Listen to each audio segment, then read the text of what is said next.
Hey everybody, welcome back to Roll for Fun. It's Tuesday night. Glad you're with us. We're going to jump right into the session here after a couple of quick announcements. Thank you for joining us. If you are having some fun with us, please always remember, invite your friends. The more the merrier. The more we can chat about this stuff during the session and after the session in Discord. It just makes everything so much better. It's really remarkable. So please keep that in mind. As always, big huge shout out to Devin, an amazing token artist. You can find his link down below here beneath the Twitch window. Click there, go over to his website. He has some beautiful token art. He does custom token art, which he's doing a lot of custom art for this campaign itself. I actually just sent him some very, very special ones.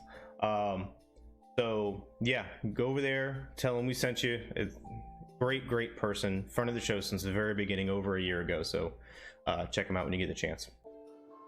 If you haven't joined Discord or Twitter yet, please feel free to do so. We'd love to have you with us. We have a lot of time, have a lot of fun hanging out during the week in Discord, and on Twitter we post going live and announcements and things like that. I have a personal Twitter account, so I'll chat with you on there if that's more your thing than Discord.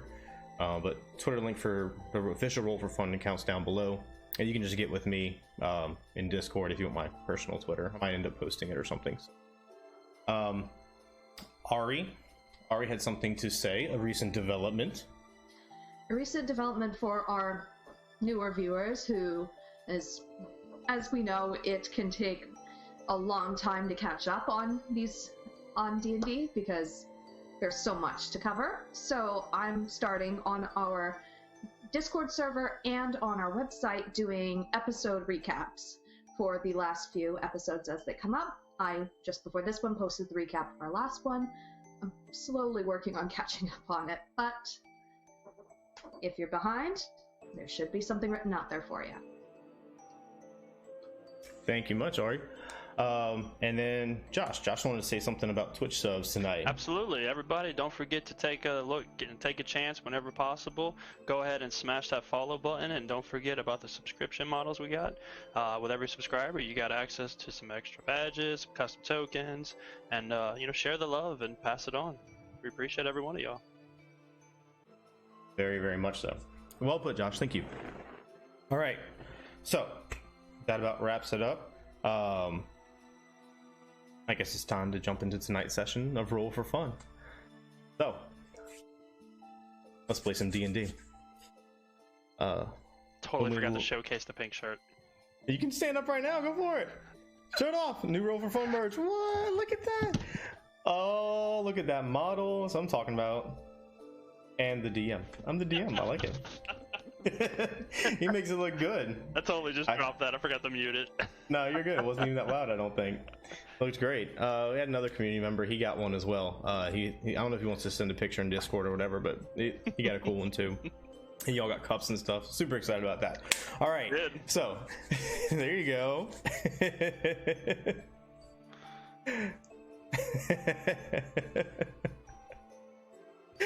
So now let's play some D&D. So last week the party was separated. You're on up top, and I'm sorry, you're on down below, and then Lycus, Sionis, and Ina top. What was wrong? Oh, yeah. Technical difficulties, everybody, as always. That's just how streaming works sometimes. Thank you for your patience. So we jumped in. Euron escaped from the goatlings that were preoccupied with torturing the teenage boy.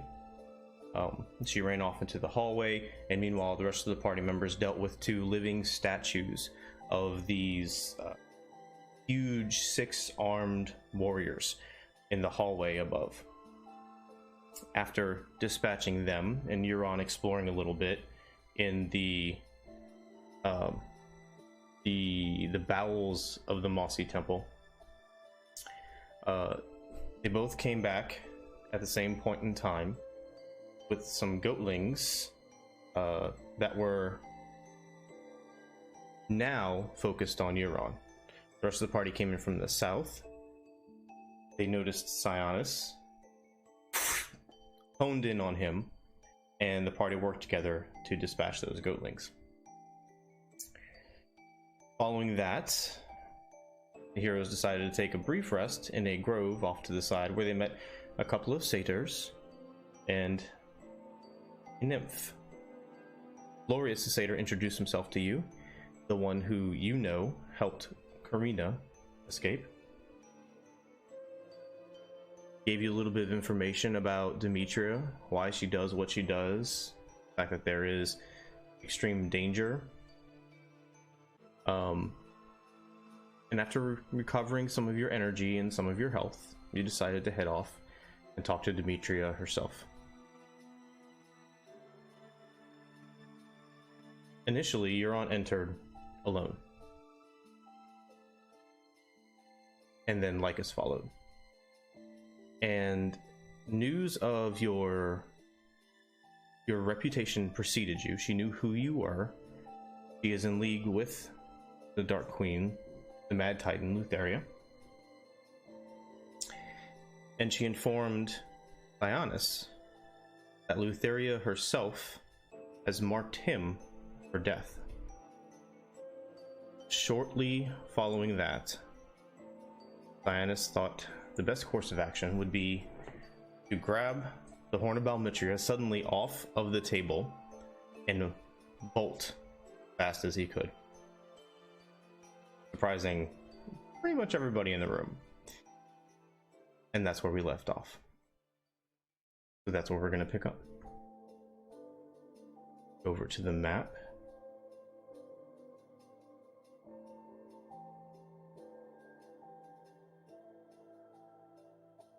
So,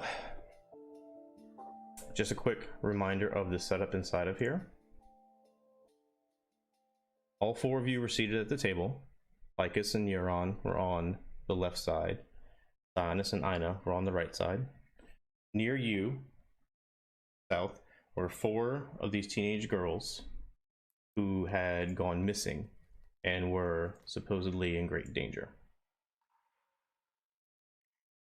Demetria herself was sitting at the head of the table all the way to the south, and behind her stood one of these 12, 13 foot tall, 6-armed, heavily muscled and scarred Gigans, a cyclopean creature, a mean scowl on his face, just kind of looking over and staring at everybody. And two goatlings had walked in carrying the meat, the main course for the feast. That was when Sionis grabbed the horn. So that's what we're going to pick up. I need everybody to give me an insight check. Everybody except Sionis, give me an insight check to see if you noticed that perhaps he was going to lash out at the horn.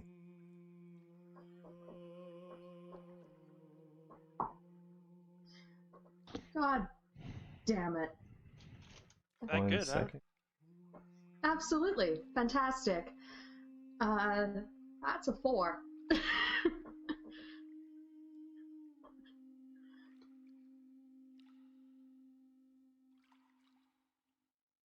Just need Josh's camera. Okay. Oh, don't. So I'm still gonna play playing. Like, it's That's going fine. crazy. Yeah, So. I can see that. So from left to right, who I can see here on my screen, Julia. I rolled you a get? 12. 12. Okay. And Lycus? 13? 13. And Euron? 4. Okay. Sionis, go ahead, and we're gonna say you were trying to keep your cool, and then you decided to just suddenly do this, waiting for the right moment. So, give me a performance check to see if you're able to play it off.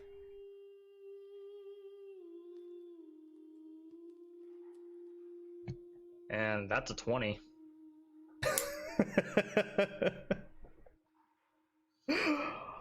All right. It's a dirty 20, but it's still a 20. It's still a 20. Okay, so Sionis reaches up, grabs the horn, wine splashes everywhere. He knocks over a couple of goblets and plates in the process. He jerks back. Let's go ahead and roll for initiative.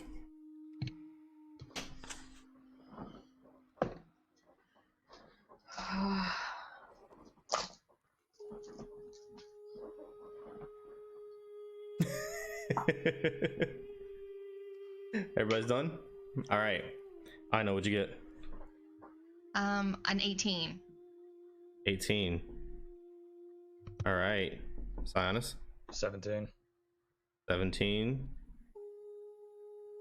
Lycus? 5. 5. All right. And you're on. 21. 21. All right. Give me nat 20. It was great. Nat 20. Okay. All right. Well, Get all the good win. rolls right out. Right out. You win that. All right. So, for the purposes of this, you're on. When your turn is up and coming, you're just kind of sitting there, looking around, talking. The Geigen is as well. Ina, you're kind of sternly looking around as Demetria is talking to you all. Sionis, on your turn, you grab this horn. What else are you gonna do?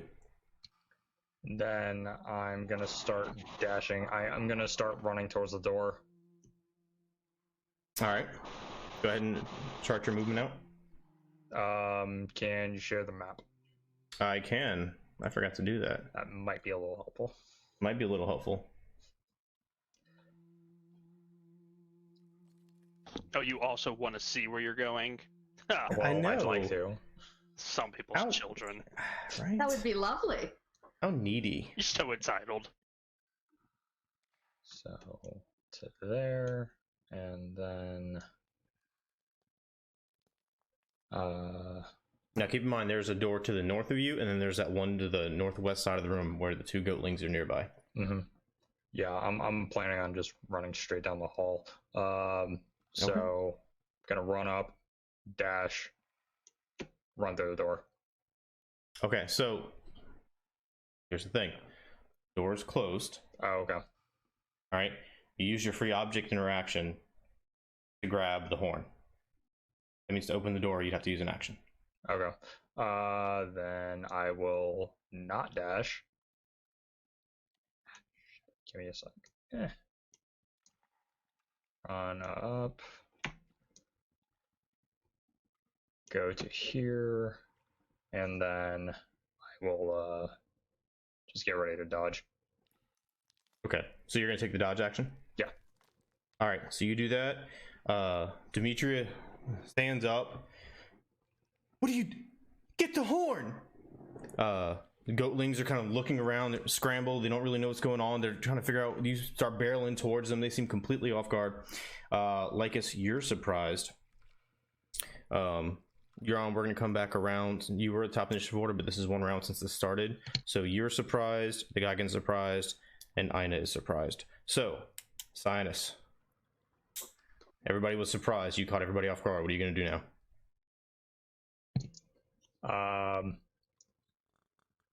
Is the goatling in front of me in a position where I'd be able to like kick him through the door? You can try. All right. It would basically be the shove action. Okay. Yeah, let's go for that.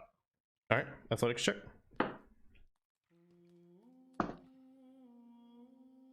And that's a 13. 13. All right. So you see him standing just off to the side, the door right behind him. You kind of dart over to the left and throw your weight into him. You catch him off guard. He stumbles back. He falls through the door. Door's wide open. Right in the middle there. And since he's prone, now I'm just going to keep running out the door.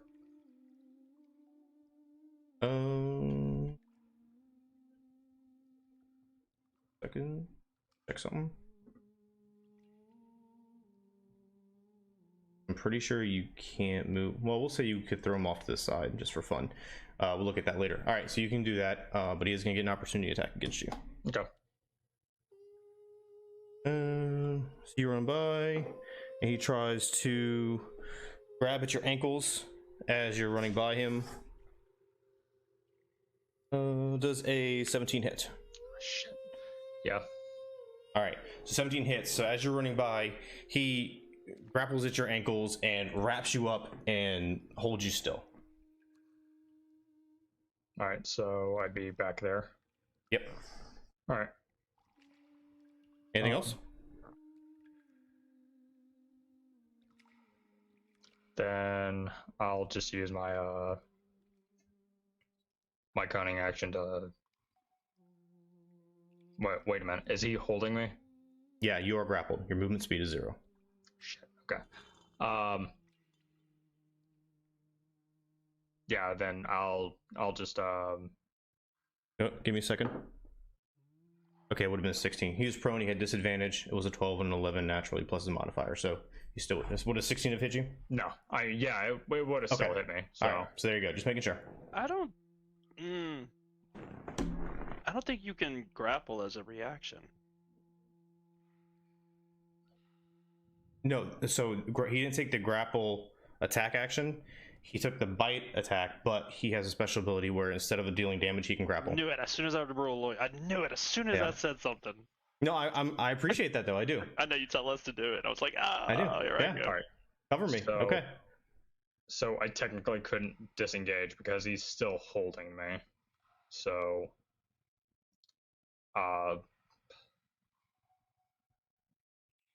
yeah, for basically a bonus action is what you got. Yeah, and I already used my main action to like shove him through the door. Yep. Yeah, then I'll just dodge. Okay, we took your attack action. Oh, cunning. You have the bonus action dodge, right? Yeah. Okay, got it. All right.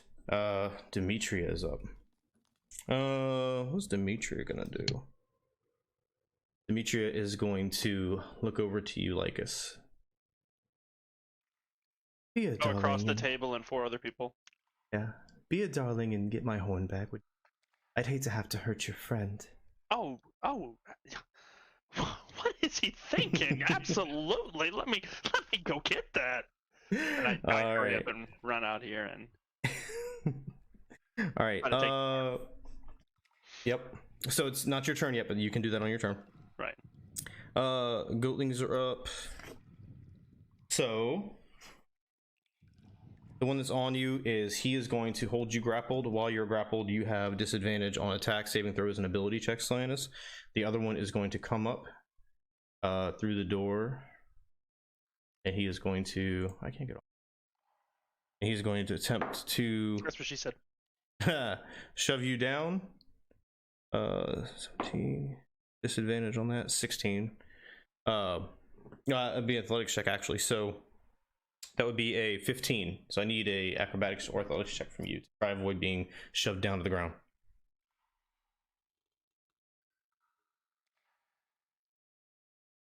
I remember you have disadvantage.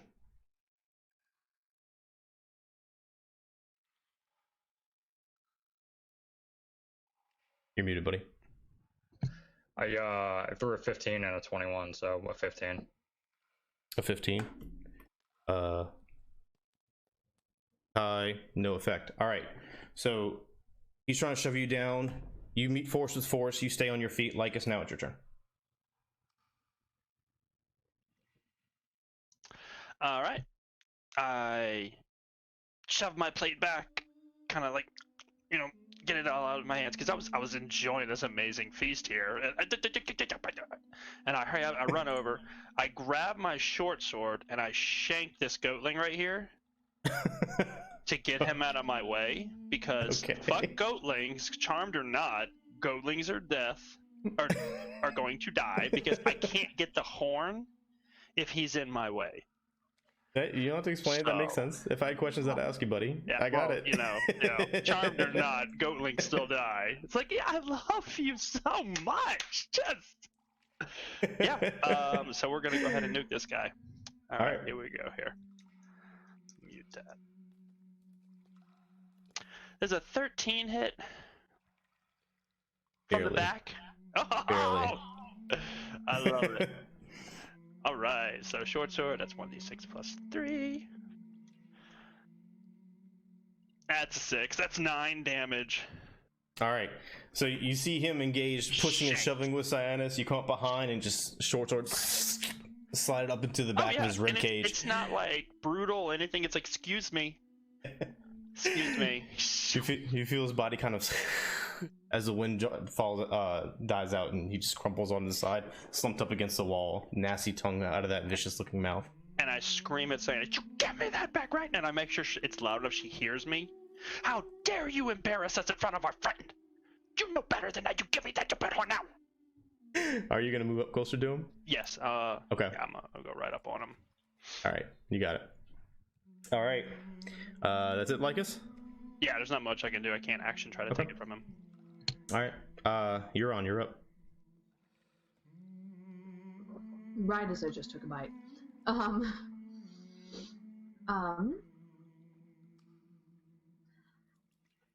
Has there been any sign of movement from that big fella?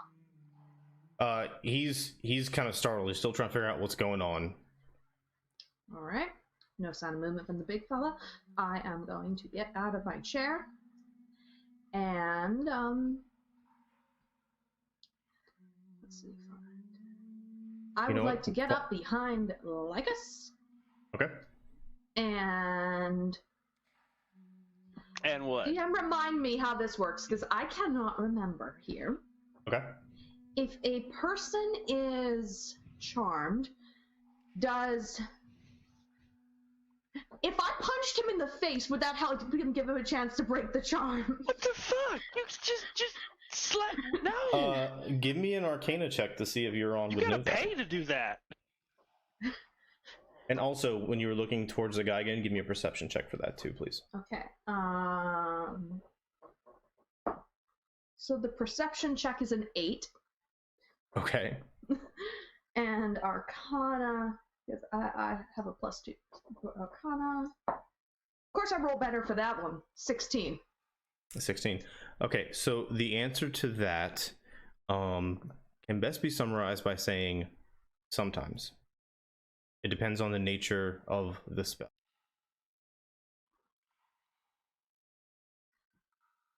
Sorry, I just felt Roz peek out for a split moment of how to try and break the charm, but I'm not going to do it because while his face is a treasure, there's other things one should not hit.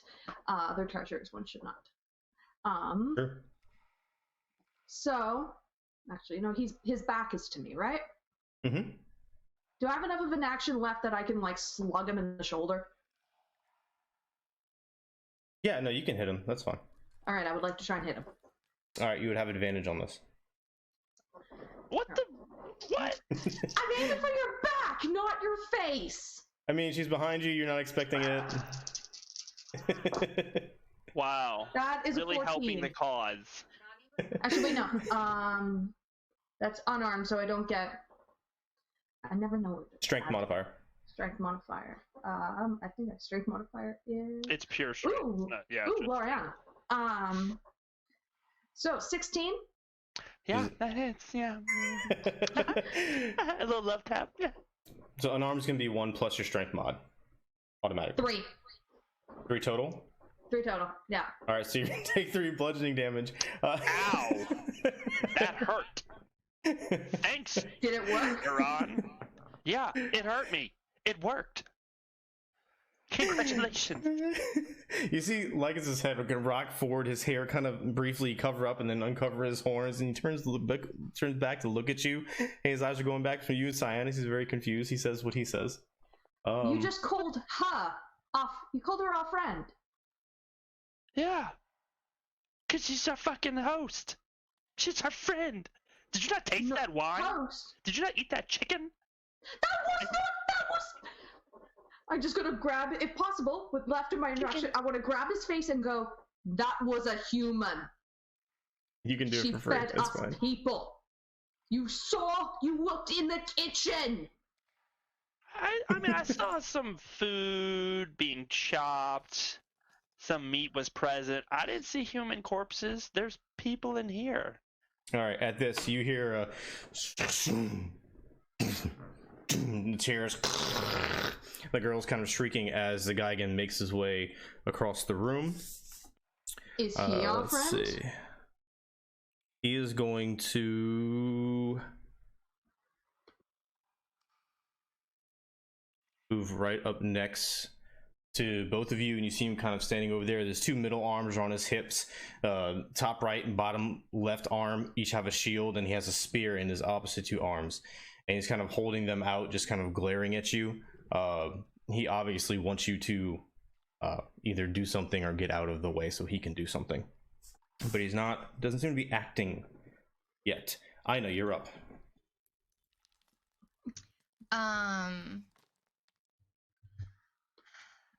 What's Demetria doing? Nothing. She after she told Lycus what she told her, she just kind of Sat back. She ain't worried about it. She ain't worried about adopted a it. very confident pose. You see, you give me a perception check too since you looked at her. I rolled an 18. What is the modifier? Okay. +3, so 21. Okay. Something about the way the torchlight is flickering in this room.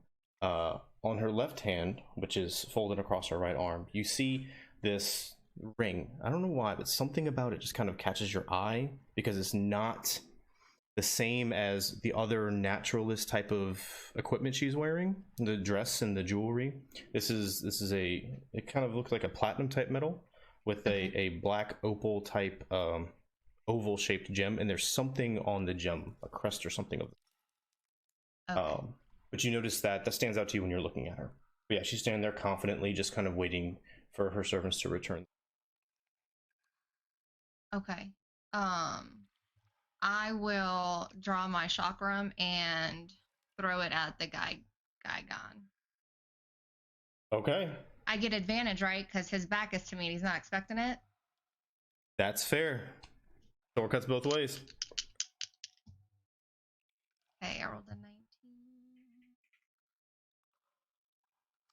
19. 24.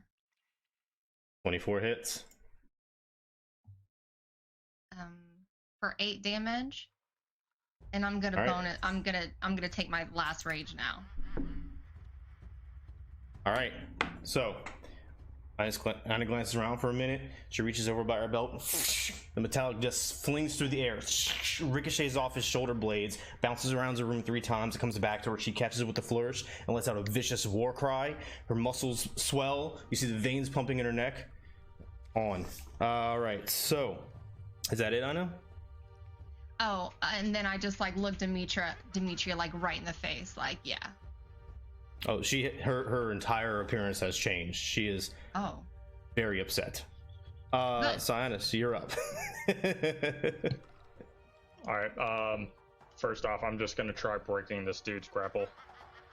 Okay.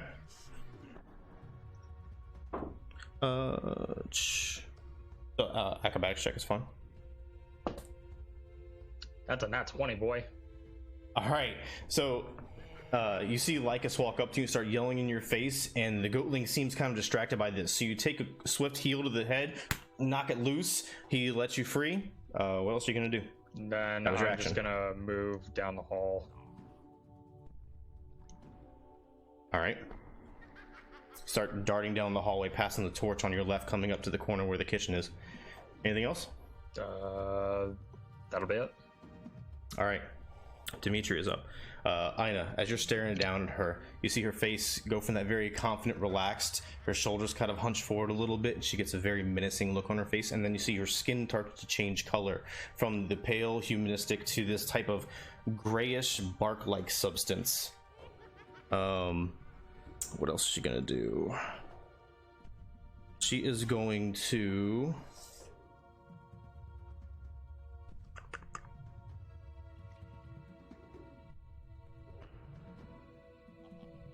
He is going to look around at the girls. The wooden hands kind of making that clacking noise on the table. All right, dearies, it's time to eat. Don't let the food go to waste just because of these party crashers. All right, goatlings are up. Goatling She's like is the up. trippiest crazy bitch host ever. Not quite the Goatling Red is- Wedding, but we're getting up there. Goatling is going to get up, stand up, glance at you, Lycus, glance at the hornscaping down the hall, and he is going to try to dart after that horn. Triggers an opportunity attack for you if you want to take it. Yeah, absolutely. All right. It's a goatling, naturally. 14. 14 hits. And D6. Actually, it's a 15. Haha. 15 still hits. 9 damage. 9 damage. All right. So you're kind of staring down at Euron, still pissed at her. You hear his hooves kind of hit the floor, and you hear him scrambling up. So you just kind of blindly slash out. You feel it sink into the hairy meat, and blood scatters across the hallway. You turn and look, and his head's kind of severed a little bit and arced back, and just kind of slumps up against the wall. It's like that moment of Terminator when he like kills the dad while he's on the phone through the milk carton. Yeah, just exactly. stabbed. Didn't even look. I was like, oh, there's a goat. Exactly. Yeah. All right. So, Lycus, you're up. Oh God. Not excited about this one. So, where did he go? Bless it. Explain this guy again, because now I have this big fucking something in front of me. Okay. So it's the same type of entity that you saw on the various motifs and carvings, all the ancient artwork around the place. He's about 12 foot, 13 foot tall, 6 very muscular arms, scarred all over, a single cyclopean eye glaring at all of you angrily now, 2 shields, 2 spears, a couple of javelins on his back. Yeah. And he looks like he's about to stab, or he's just impatient. When he first approached, he was impatient, but now he definitely looks angry. Okay. I'm gonna run away. Okay. Give myself a little space, and I'm gonna look at Cyanus, and I'm gonna look at him. All right, that's going to trigger an opportunity attack. Why is he attacking me? I'm here on her part. Why does he Not count me as an anymore. enemy? Not anymore. She didn't say kill him. No, she didn't, but she didn't She tell said him kill anything. him. She You're said right. kill him. Yeah, I'm right.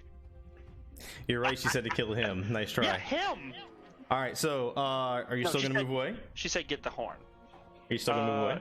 Yeah, because for all intents and purposes, I don't know that he's going to attack me. I believe she told me go get the horn. I need to go get the horn. Got it. All right, so 22 So I'll hits. start moving.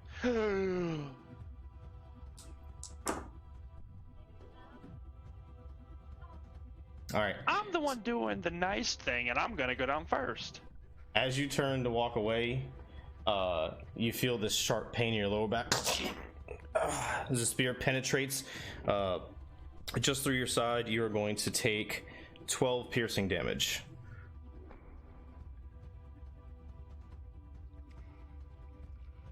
Anything else?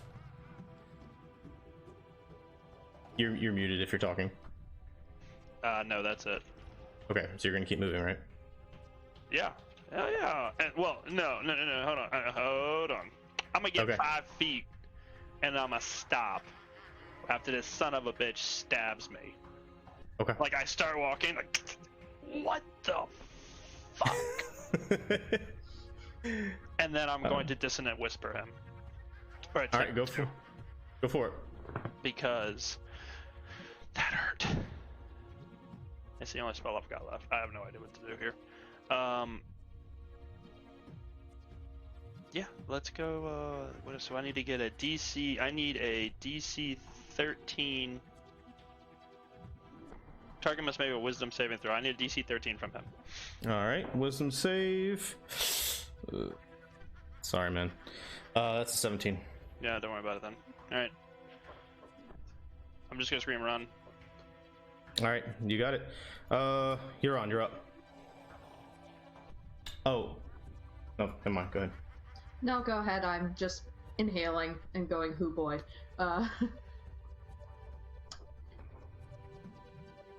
You need to continue moving down the hallway, right, Lycus? Yes. After that? Okay. Shields up, first off. Okay. I'd assume your shield was up this whole time because you're in a dangerous area. Okay, thank God. Okay, then, does Ina look like she's moving? Last you saw, she was staring down Demetria after throwing that chakram at the Gigan. God damn it.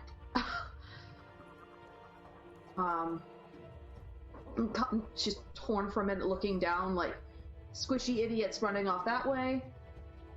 Slightly less squishy, but still able to take a hit back here.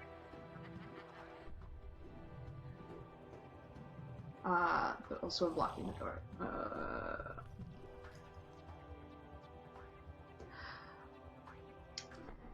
Rocket, just look at Ina and go, come after us as soon as you can, and then just, I will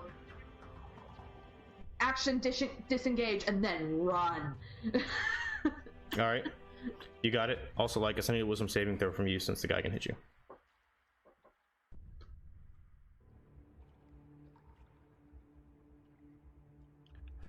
This is going to jail. That was a 1. Okay. Yeah, you're still charmed. All right. So, you're on. That means the Gigan is up. He is going to go down the hallway after you.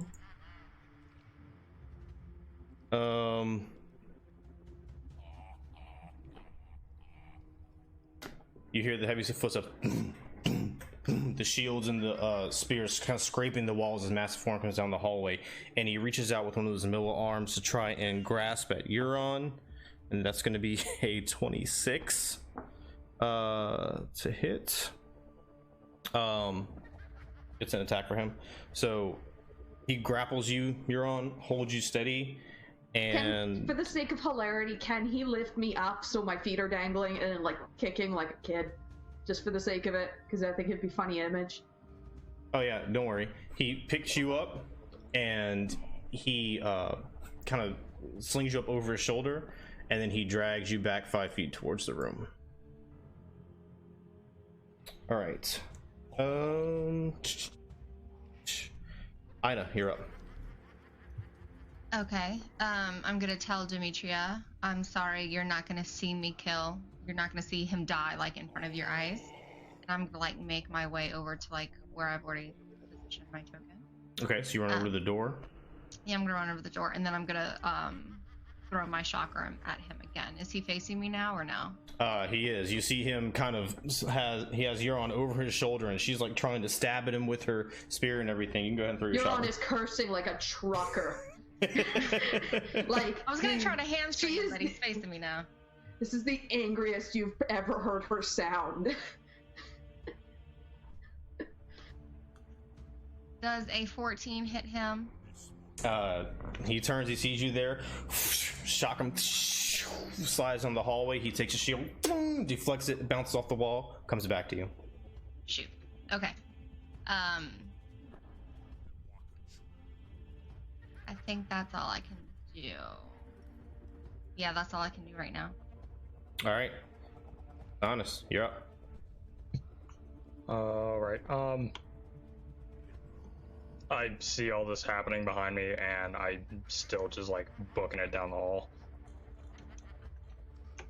Okay.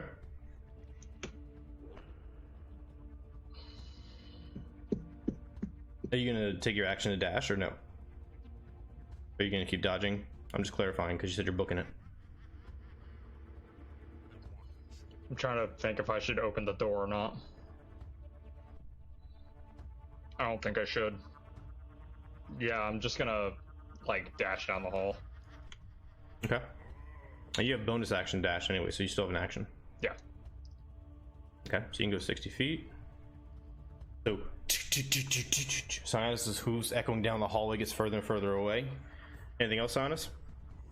That'll be it for right now. All right.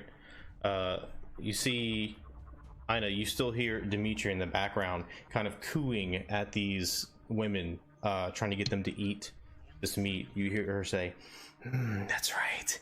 Isn't it delicious? The meat tasted sweet before, but your lover always tastes better when they're cooked, don't they?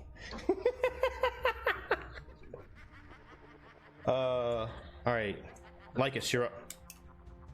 After hearing that, fuck all that nonsense. You probably wouldn't have heard that, actually, because the guidance between you, you're on screaming. Ina heard that from the room itself. She's still in there. Oh no, that beautiful woman spoke. You know, I hear that melody. I hear that melody. I want to hear her. I want to hear her. I just don't want him stabbing me in the back again, so I need a DC 13 Wisdom saver. Yep. I pull out my little flute, and I kind of just start putting a little dark music on. As you start to play this melody, you see him kind of thrash a bit and kind of slam against the walls, kind of knocking Euron loose a little bit. He's shaking his head and he's glaring around furiously. It had an effect. Yeah, you better stop that. So what did you do? What was that? So he's gonna take 2 damage, and then Okay. Disadvantage on his next attack, and then I'm running. Disadvantage next attack, and you're running towards Sionis? Okay.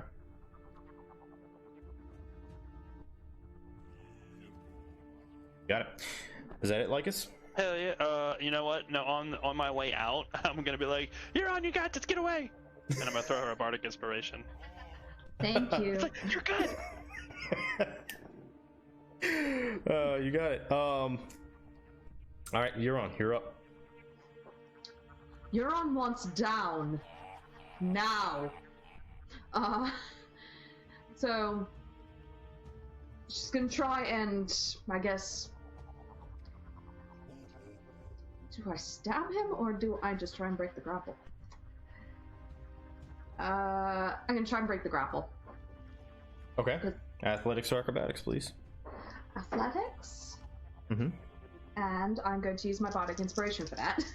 Okay. That's an ability check. I can do that. Thank God. 21. 21.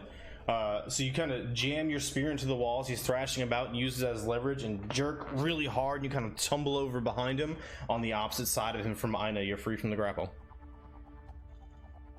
Hauling ass. Full movement as far as I can. All right, but still trigger an opportunity attack. You know that, right? Breaking the grapple was an action, right? Hmm? Oh, Lord. Oh, God. Yep. Yes. All right, disadvantage on the attack. Disadvantage courtesy of Lycus. That's going to be a 20 to hit. That was with disadvantage? Yeah. The base number was a 13. Plus 10? The other one was an 18. The base number was a 13 on the disadvantage one. All right, so that means you are going to take 15 points of piercing damage. As you slide down the back, he kind of thrashes about and comes to his senses, feels you're not there, turns around, reverses the spear, slams it through your shoulder and rips it back out. Gonna still keep running and just probably will have just screamed. Okay, you got it. Go ahead and mark your movement off. All right, is that it for you, Euron? All right, the Dagon's turn. So he is going to notice you're gone, and he is going to head back down in that direction. And he is going to try and grab you again. No, fuck you, no. That's a 26, I'm sorry. So he grabs you, hoists you back on his shoulder, your blood kind of trickling down his back. He doesn't even seem to notice as you're thrashing about and wailing and screaming and cussing.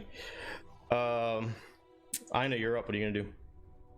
I am really offended that the Gygon hasn't even attempted to come at me. So I am going to charge this MFer. Okay. Real quick, let me just make sure. Okay. So yes, I am going to charge him and swing at him with my Warhammer. All right, go for it.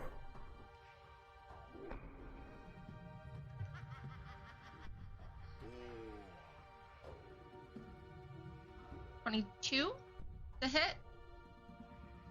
22 hits. So you hear Huron, Ina clambering down the hallway. Warhammer slams into the Gigon just as he's turning around with Euron, narrowly missing Euron herself. Oh god. For 12. 12. All right. And you're adding your rage bonus damage, right? Yes, and my charge bonus. Just making sure. Thank you. Yep. All right. Is that it? I'll think of something witty next round. Yes, that's it for me right now. You got it. So as the Warhammer like caves in his clavicle, you hear a little snap, and he kind of one of his arms goes a little bit limp before he kind of you snap back into place. Sionis, you're up. Please say that was the arm holding me. Please say that was the arm holding me. It was not. It was one just below. That's why I barely missed you. You know, Sionis.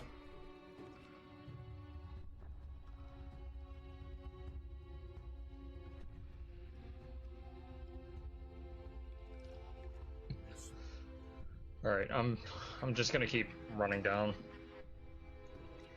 Okay. When I'm going down the stairs, that's double movement, right? No. No. I was just thinking because of, like, difficult terrain. No, stairs aren't difficult terrain. Okay, never mind. Then I'm just. Stairs are difficult terrain. They're difficult to terrain for Ina. Okay. Yeah, that's a thing. Okay. Just wanted to be sure, so I could actually mark out the right distance when I'm dashing out. Yep, you got it. So down the remainder of the hallway, you practically fly down the stairs, and your hoofs bury into that soft, earthy ground with all the flowers and the various fungi and strange glowing embers. The giant trees just off to your left. Is that it? And I'm just gonna dodge. Okay, as my you got it. bonus. Just in case anything else is down here.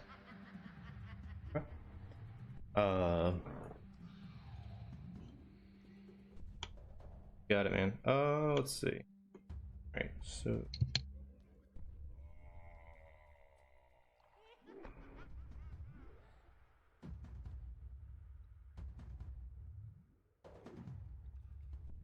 let's see.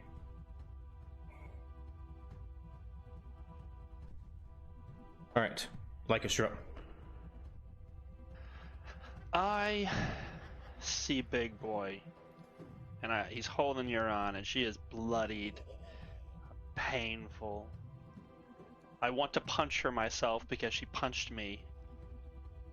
I'm going to run up, climb on this motherfucker as best I can, take my beautiful rag, and ask him, does this smell like chloroform?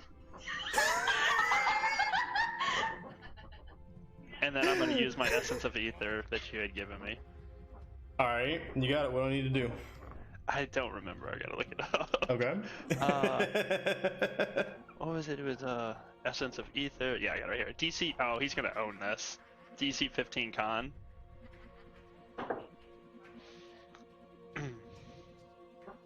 All right. So, you're on. You're thrashing about. Ina, you're toe to toe with this guy, and he's slashing about at you. Things are rocking around. Out of nowhere, you hear this clack, clack, clack, clack. And then all of a sudden, this hairy, sharply dressed satyr is up in the Gigan's face. He's got his rag up on his mouth, and you see the Gigan's eyes go wide, and then get really, really furious. He reaches up and grabs at Lycus, and then his eye goes really, really bloodshot for a second, and then he wavers. It does smell like chloroform. With a thunderous sudden crash, he slams into the floor. Shields and spears fall splayed around him. Euron goes tumbling down the hallway, and he is just splayed out, all 6 arms, legs kind of twitching, head lolled to the side, completely out. Give me the specifics on that, please. Yes, so he becomes poisoned, and he's unconscious for 8 hours. Unless he will wake up if he takes damage, or another creature takes an action to shake him awake. Okay, you got it. He remains poisoned for 8 hours, but right now he's knocked out cold. You got it. So he is unconscious, 100% And I'm gonna unconscious. look at both of them and be like, run! And then I'm going. Okay. Actually, I'm not gonna scream it because we're literally in a hallway full of evil. But like, run! I think you moved like 10 to get there, right? So you're still like 20. I think it was about 10. Close enough. Close enough. You were right by the door frame. Yeah.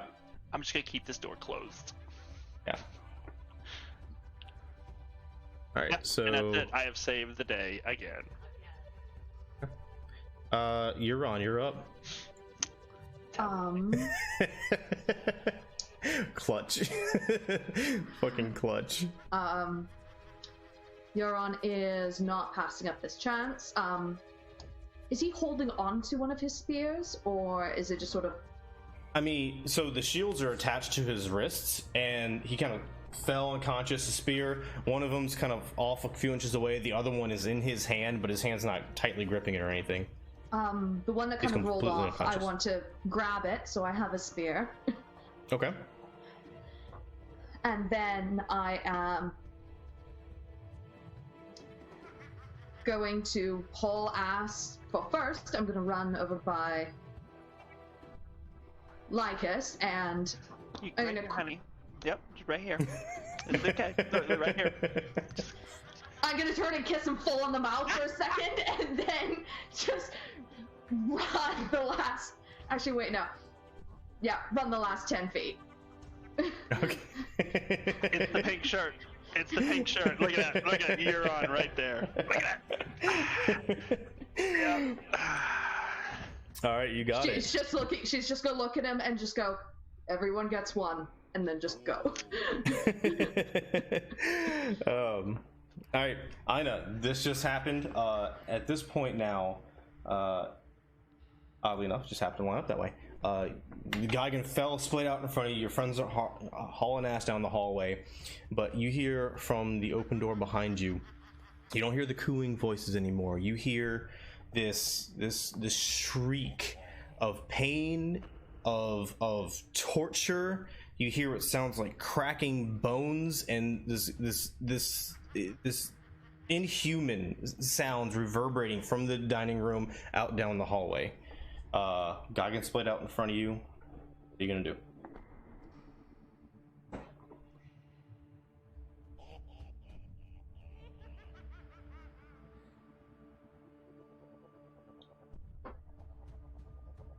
Okay, this really sucks that I wasn't here for the kids, so I'm gonna have to run.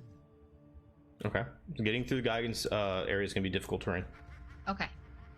So he getting over him would cost me 20 feet because he's a large creature. Okay. Okay, so 20. Okay, so then I could be. We can get you like here with 20. Okay. That's 30. Are you gonna stay behind them, or are you gonna dash? Because you didn't take an action yet, or do something else. Yeah, I'll dash, and just try not to think about the kids back there. Okay. Yeah. All right. So comes barreling through between Euron and Cyanus, charging down the hall. I'm sorry, Euron and Lycus charging down the hall. I know that's it. Cyanus, you're up.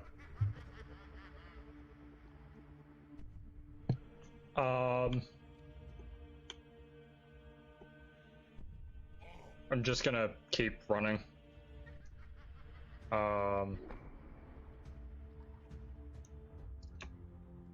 Move that far, and then run into the tunnel.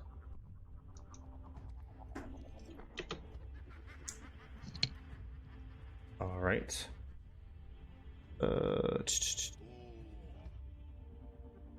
You dart past the giant tree, hop over the stream, narrowly missing that wicker urn type container next to it as you dart into the tunnel.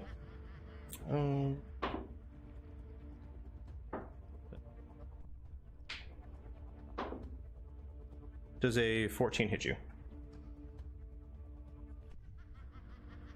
14 is my AC. So yes, it does. So as you dart into the tunnel, those roots completely obfuscating it on your way in, suddenly spring to life as you hear whispers of Demetria's voice kind of reverberating throughout the walls of the chamber itself. One slams out towards your head. You duck underneath, only to get slammed around the waist by a second one coming from the other side. It wraps around you and grapples you. You are grappled and restrained. So next round, I would just have to like try attacking my way out. Whatever you want to do. All right, okay. So move some people. You can't see. Need to remove this stuff here.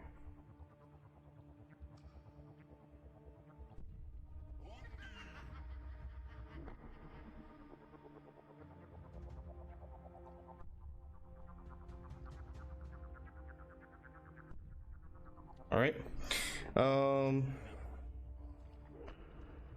Lycus, you're up.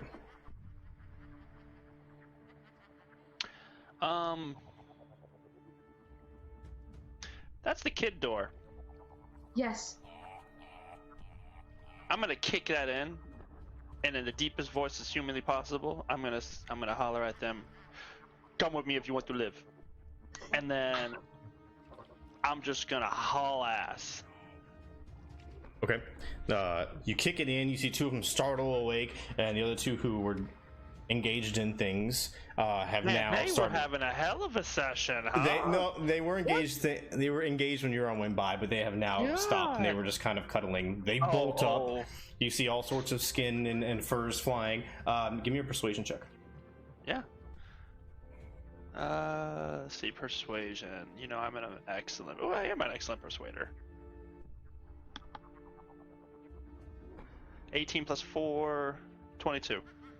Okay, so they seem almost like they're in a torpor. They look around at each other, look at you, look around at each other, look at you, and then they're just with the urgency in your face and your entire being. They kind of throw a couple of animal skins on and start shuffling towards the door as fast as they can. Shuffle away, kids. That way you can catch up. If anything attacks us, you die first. All right, moving along. All right, so we'll say that they are 5 to 10 feet behind you at all times because y'all have similar speeds. Sounds like a plan. All right, you're up.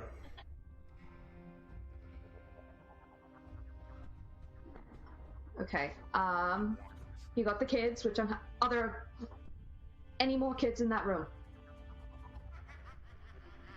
I want to peek in quickly to see if anyone else woke up. You knew there were 4 in there before. You saw 4 come out. Okay, you thank still God. want to peek in? No, never mind. Okay. Never mind. I missed the count is what I missed. Yep. All right. You're good.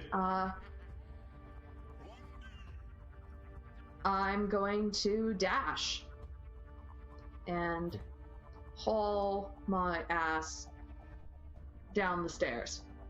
You got it. All right. I know it's you again. Still going? Yes, I'm still gonna run. So, and I'll dash as well, just so that I can reach the bottom of the stairs. Okay, we'll say you got just draw out 50 feet. We'll subtract 10. I'm sorry. No, your normal speed's 40, right? Yeah. Okay, so it'd be 80 minus 10, 70. So draw out 70 feet. Okay. Oh, I guess I'll just run to this tree because I don't know which way to go after I get down here. So I'll hold right here. You got it. Good enough. Also, is it dark? Is it super dark down here? It's dimly lit with the bioluminescent fungi and strange plants reflecting off the water and that little bit of daylight coming in from that hole in the roof over the tree. Okay. It's dimly lit. Okay. Awesome. That tunnel directly in front of you that you hear Cyan is kind of thrashing about in, it's completely dark after the first 5-10 feet. Okay. Thanks. Yep. Cyan, you're up. Alright, so got the horn in one arm. Got my sword in the other. I'm gonna start trying to cut my way out of the lines. Alright, it is pitch black around you. You can kind of feel them more than see them, so your attack roll is going to have disadvantage if you're going to attack them.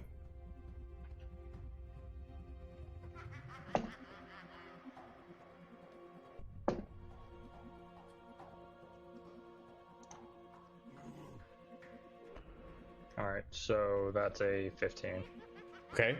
You bring your sword up. It slams into some type of wood. Go ahead and roll for damage. Where'd my dice go? Don't lose your dice, man. No, like they were right here a second Never ago. lose your dice. Yeah. Give me a second. Roll a d20, it's fine. Stack religion. Yeah, I'm just gonna do fucking 20 damage, okay.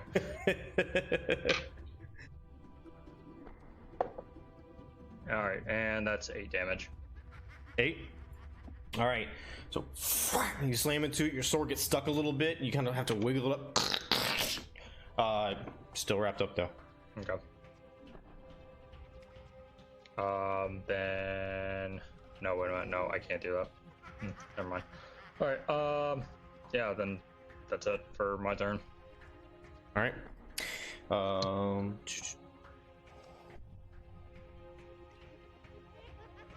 right. Lycus.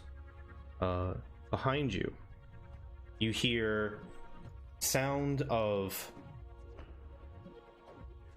hooves, almost as though goatlings, rapidly coming down the hallway behind you. You're welcome to look on your turn if you like to, but that is it. Your turn. What are you gonna do?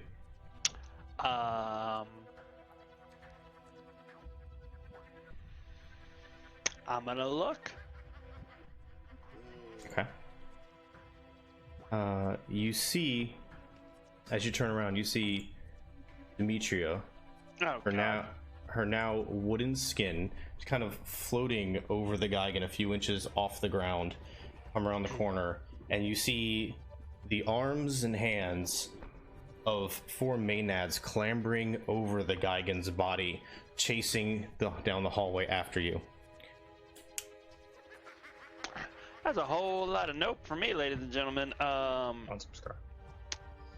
I am going to, dash and just scream, go, go, go, go, go, go, go, go, as I pass up Euron.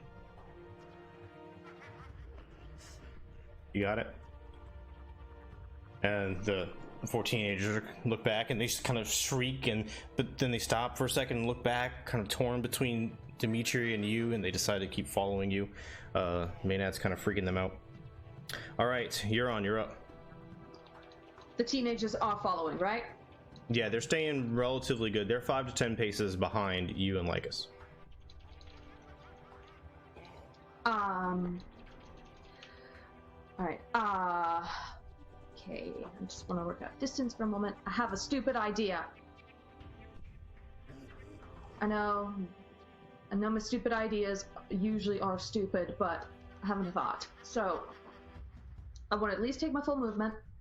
Okay. And get me up to that tree. Okay. I know I broke some branches on the way down. Mm-hmm. Are there enough branches left that there is a path up to the rope? Yeah, the branches they're relatively low. You could hop up to one. Remember, climbing is difficult terrain since you don't have a climbing speed. There's the branches and the rope. The rope has gotten about halfway down the tree, 20-30 foot tree, so you'd have to climb, we'll say 10 feet to get to the base of the rope. And then climbing up the rope is also difficult. You have to climb up another. The tree was 30 feet. The hole was 10 feet above that, so you'd have to climb up another 30 feet after that. And how high is if I looked back quickly, how high is Demetria floating? She's a couple inches off the ground, just kind of barely floating above. The leafy gown kind of flowing about her, and her eyes look completely black. I'm gonna piss her off a lot if I start climbing the sacred tree, aren't I? Fuck it, I'm gonna start climbing this tree got me down, I'm getting back up it. I'm gonna dash and try and jump up onto a branch. Alright, give me a little athletics check. See if you can reach the branch. If I fail, this is just gonna happen. 12. 12. Okay. Hop up. One hand, the other hand comes up. The first hand kind of slips, but you catch yourself, grab it, muscle up onto the first branch, climb up, Second one, how much movement did you have left? Because you took your action to dash, right? Ran up to 30 feet. Okay. Dash is, another 30 feet on that. So you could climb up to 15 feet. So you can get to where you're just at the bottom of the rope. Okay. So I'm you'd gonna have look another at the kids and I'm gonna yell, 25. okay, yeah. Okay. And You that's got it. All over it. All right, so Euron's climbing a tree.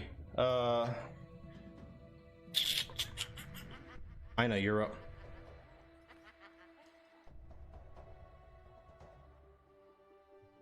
Okay. I'm gonna see Euron climb a tree, and I think I'll try to climb it too, just to see. All right, give me an athletics check.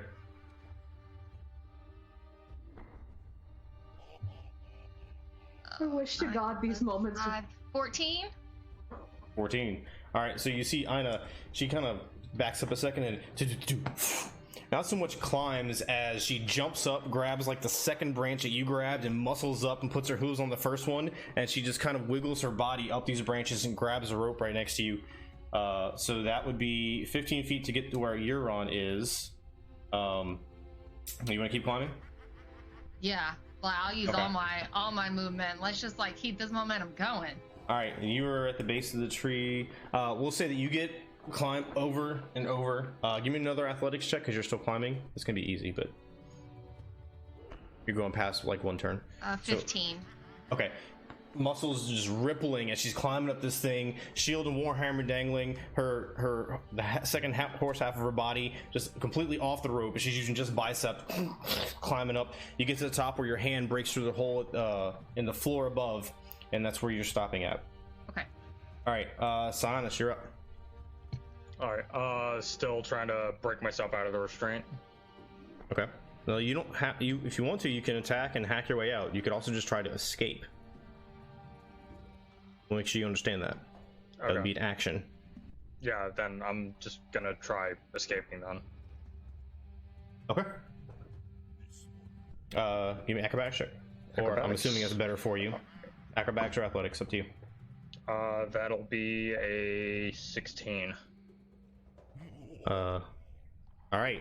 Gotta love having a +7 to acrobatics. That's right. As it creaked, you kind of put your weight down on top of it with your hands and bring your hoofs through the little hole. It slams shut behind you, and you are free for the moment. Okay. I remember how this tunnel is. You do. So relatively. All right. So me escaping from the tree, that would just be my regular action, right? That's an action. Yep. Okay. Then I'll go 30 feet as my just base movement.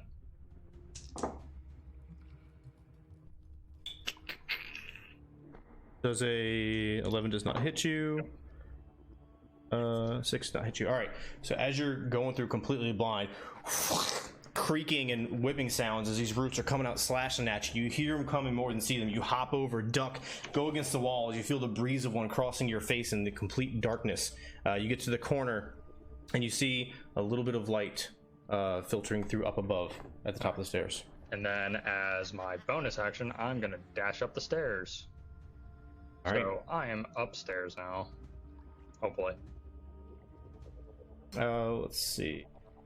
Because like to get to the top of the stairs on this map, it's like what, 30 feet? Yeah, 30 feet. Yeah, I'll put you at the very beginning of the map. Share this with everybody. That's about where you're at. Now we're on 2 maps again, everybody. Woo-hoo. Well, we're all right. Yeah. All right.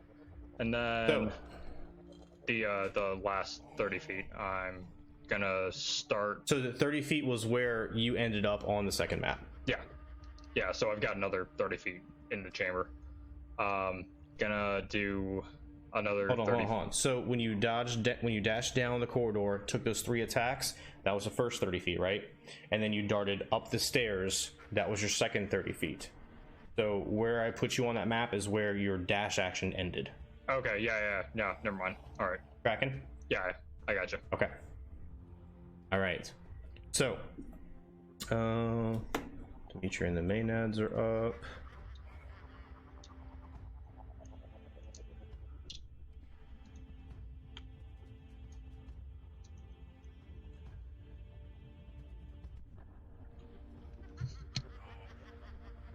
Oh, look at me moving the map. All right, so they keep clambering down the hall after you all, chasing you. You hear Demetria kind of just whispering. It's barely audible, but it seems the wind inside the chamber itself seems to carry it to all of you, begging you to come back. Please come play with us. Don't take the horn. I'll be nice. I'll give you anything you want in riches and fame. Meanwhile, this is sharply juxtaposed by the loud screeching wails of the maenads. Very, very similar to goatlings in what they're saying and what they're doing. And also... actually, she would be back here. You hear echoing from the hallway the as the guy starts to walk down. That man took an action to wake him up. All right, so Lycus, you're up. Oh hell no! I ain't letting no damn horse come climb my ass. I don't know where the climb starts, but yeah. I guess. So 15 to there. Okay, 15 up. All right, and athletics check. 30 up. Athletics. Oh, look at that! I'm amazing at athletics. Does a 9 work for you? It's not falling. It's just climbing. It's, hold on. Walk take your up. hoof, put it in a knot on the tree, and vault yourself up to grab to the first branch, and it's just an inch or two away. You come back down. Okay. Well, I'm gonna dash the rest of the way up. How do we do this? Just give me another athletics check. Okay. If he falls again, I'm just gonna scream. Trying to give you a second chance. I'm trying to. That's. Maybe I got climbing gear. Hold up. Maybe, because I am that super proficient at everything kind of guy. Sorry. 1 second. That one. Nope. Torch, tinderbox. I can put the tree on fire. Nope. No. I think that's about it. I'm just gonna go ahead and climb this bitch. How's a 12? Does a 12 work for you? 12 works. That's Okay. how I got up. Yeah. All right. I'm up that tree as best I can. Yep. So you get up. You make it another 15 feet up, difficult terrain. For your dash is 30, so 15. So you're right there, right next to where Euron is, and you go. Yep. And as you're doing that, 2 other teenagers climbed up, and they have their hands down trying to bring the other 2 teenagers who they don't quite have the hops to get to the first branch. They keep falling back down. Oh, that's unfortunate. Euron, you're up. Euron's going down a branch and gonna put an arm down and haul up those last 2 kids. All right. Give me a second. So you lose 10 feet of movement doing that. Yeah. All right.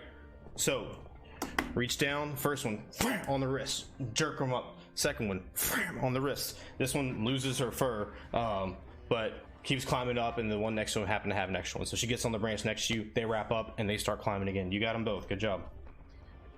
Back up the tree. All right.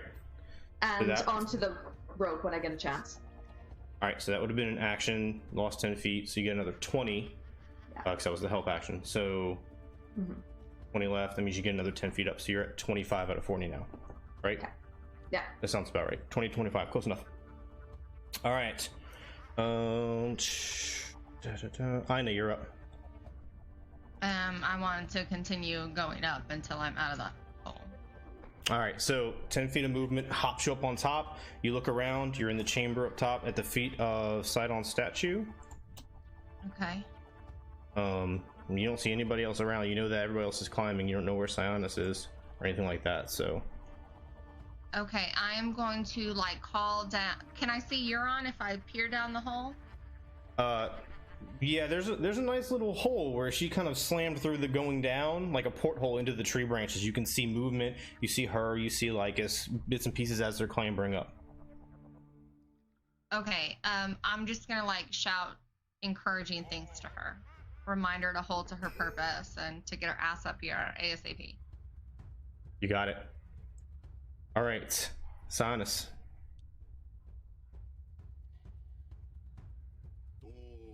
Right. So running up. Shit, give me a sec. Running up to here.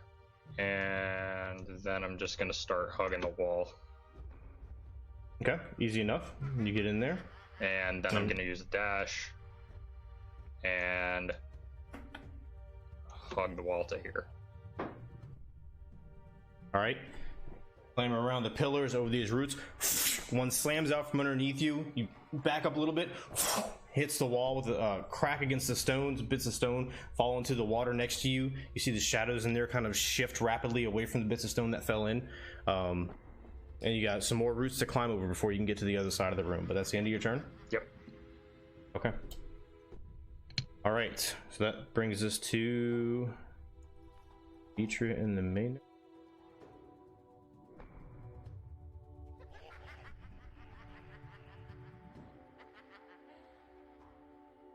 All right, so they come hauling ass. Demetria floating. The Maenads clambering. God damn, that's a hell of a haul ass. 60 feet, bro. Oh. But no, they dropped them cow traps somewhere around that place, I'm pretty sure. Yeah, I remember it. Yeah. So now three Maenads follow her out. She's standing there. Her leafy gown is just floating. Her bark skin, black eyes staring up at you, whispering, "Come back down. Let's come back down. It'll be fine. Bring me the horn." And the Maenads are all calling at you and screaming. All right, Lycus, you're up. Yeah, I'm gonna go get the horn. Fuck that crazy bitch. I'm gonna run up. Just keep climbing. All right, give me an athletics check. Oh yeah, that's 20. No, All right. it's a dirty. You got it. Up the rope, you get all the way up to the top, and you're standing next to Ina. Wait, we're at the rope, or we're at the No, the portal? you get all the way up because you had 60, 30. You were at 15. It's 40. It's 40 from the whole thing is 60 feet. the whole thing from bottom to the hole is 40. The tree takes up 30. Halfway down the tree is the rope. So once you grab the rope, you climb up the rope. So basically, you need 40 feet. You were already at 15 feet up. I want to tie my rope around the rope so Euron and the kids can climb up faster. Okay. Does that make sense? Yep. That way, because I figured if you hit the rope, you don't have to. I don't know. I figured they're struggling to climb, so I figured if I have a rope, like my action is to tie the rope off, and then I finish the rest of it up. Okay. You got it. Right? That makes sense. So that would get you another 15 feet. So now, if you tie off your rope, you can make it to where you're about 10 feet down from the hole. Yeah. What are you gonna do? Save the kids. Yeah. All right. Yeah. You saved the kids. So you're still dangling 10 feet down from the hole. I'm gonna save the children. Yay. I've got I it. climb on Ina's ass. No, let me back up. I climb on Ina's horsey backside, and I'm like, mush. She was already up, bro. In fact, she's already up the hole. Gosh bless her. Yeah. You keep trying. Try it. Alright, yeah, I'm dangling 10 feet from the top. He got You a are. kiss. He's gonna try and press his luck. He Well, I kissed- thought got a you kiss were from gonna one. Take me with her. All right, you're on. You're up. What are you gonna do? How the kids looking? Are they getting up? They seem to be. This You know what? beautiful rope just uncoils itself right in front of you. Yeah. They're climbing successfully. They get up to the rope and they are just going. They're just kind of passing each other. This weird hodgepodge. They're like in a cluster, all just climbing over each other and clambering, helping each other up. And you're like just on either just above or just below. It's up to you. Just below. I'm going to Okay. bring up the rear to make sure that they're okay. Okay. And they're gonna if one of them falls, I can grab. Okay. But yeah, I'm Got gonna. Give me an athletics check. You're currently That's 50. a nat 20. All right. So Easy 20, enough. and with athletics, it's 24. Okay. So to kind of cap this off, as Euron and Lycus and the 4 teenagers each climb up through the hole, Euron, you're looking down. You see Demetria standing there. You see 4 Maenads around her. You see the Gigan looking furious, almost like he's about to throw his spear, but then she kind of puts her hands out at him and he stops for a second. You'll all make it through the hole up to the upper level. Give me a perception check while you're there, and then go ahead and say what you're gonna say. All of us do a what check? No, just her, because she's the last one coming through the hole. 10. Okay. All right. Be nice. So what were you gonna say? I was gonna say before I should go up, I'm going to look at that Geigen and I'm just gonna flip it off. With like a blood just dripping with blood. And just look at it. And then up. You got it. You got it. All right. Science, let's get you out this other room if we can. You gonna keep going? Yeah, damn right. All right. Let's see what happens. Does a 12 hit you? No. All right. You dart over another root, slaps around a pillar and tries to grab around your head and pull you towards it. You dart under the way, the pillar crashes from the force into the pool. You see these strange amorphous gel-like creatures kind of shift in the water as the water gets splashed out of the way and they're exposed for a second. They lash out towards you as you hop over them, and then you dart into the room next to the tree with the back of the statue of Sidon in front of you, and you hear your party members and some unknown voices in the chamber ahead of you. Right. Then I'm just gonna use my dash as my cunning action and run up beside the statue. All right. And then I'm like, oh shit, okay, hi, didn't think you guys would beat me up here. Just barely. You Get still that got it? fucking rope away from that hole.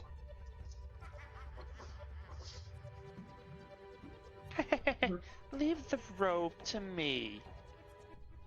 Also, well, one's mine, but, how is my squirrel buddy still okay? This is important. And the squirrel's been with you the whole time. No. As you were flipping the bird, it took a couple of nuts and threw them down at the Maenads and Demetria. And you're all standing in the... I'm gonna give him a scratch. There you go. In the main temple, at the feet of the statue of Sidon. Glancing down into the hole, you still see through the dim light. You still see through the dim light, Demetria and the Maenads and the Geigen down there. Look around at each other. Breathing starts to slow. Affect your wounds. You look at the scared teenagers in their furs. That's where we're going to take a break.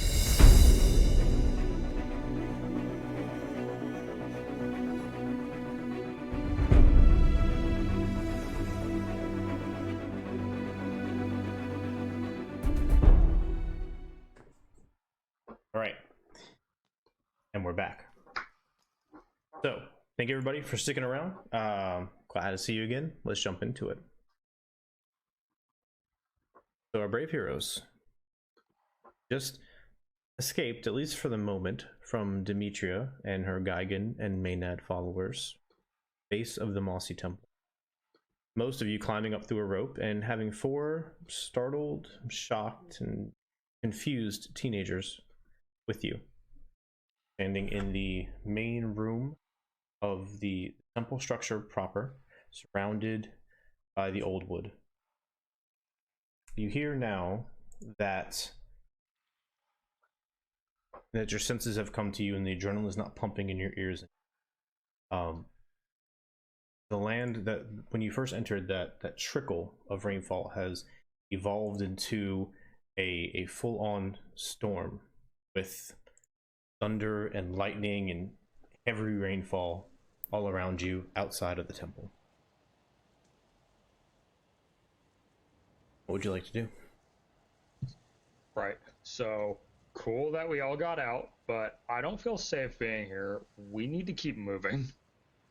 Yeah, we need to go, for sure. Let's go. I'm like already making my way towards this break in the wall. And I've got my warhammer out. I'm going to take a moment just before we walk out and sort of look up towards the sky and just go, Sidon, I know you want to kill us, but hold on for like 1 hour so we can face you in battle properly. Thank you. Because pouring rain and storm. And then, make sure the kids come out okay.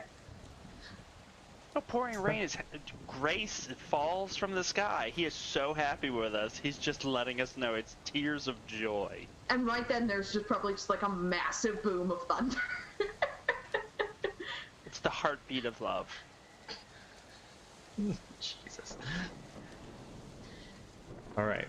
Fiona's just gonna look at him and just shake her head like, I can't believe. Ugh. Is the rope still there?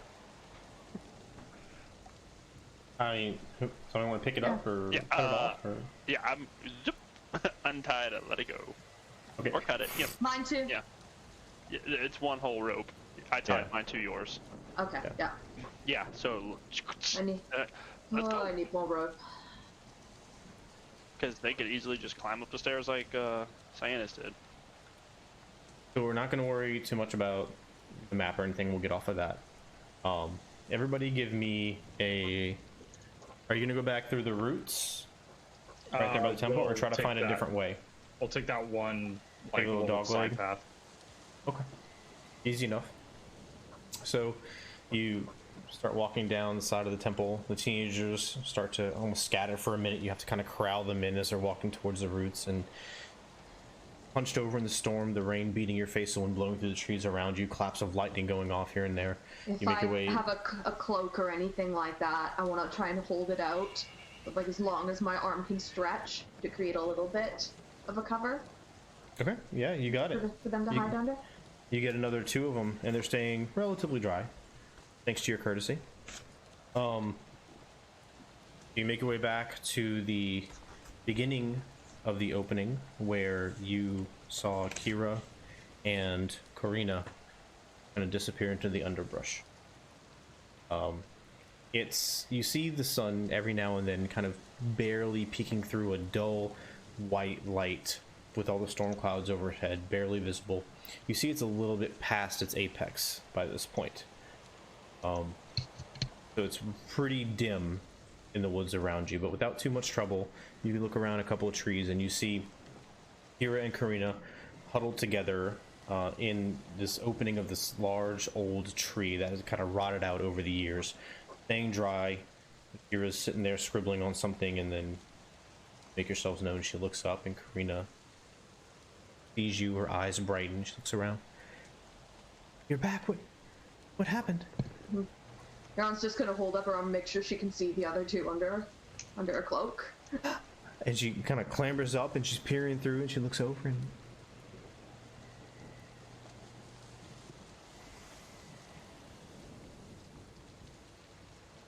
who is this? We found them down there.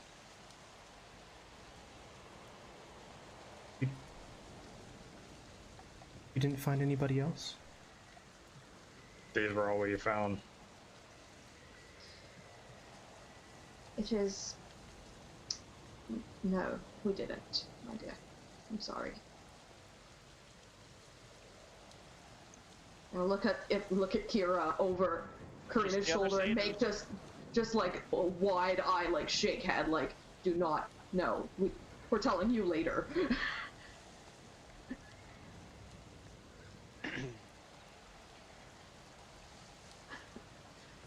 She kind of just drifts off to the tree and sits back down in the nook of it. Everybody give me... see. Oh, okay. So, as she sits down, even with all the wind and the branches swaying and the sharp cracks of branches breaking and thunder going off, hear and see a branch move kind of against the wind, just the opposite side of the tree itself. Hearing a little bit closer, you see a shadowy figure kind of mostly hidden behind the tree, pushing the branch out a little bit to try and see you. Is my squirrel man still on my shoulder? Indeed. How my squirrel man reacting to the guy?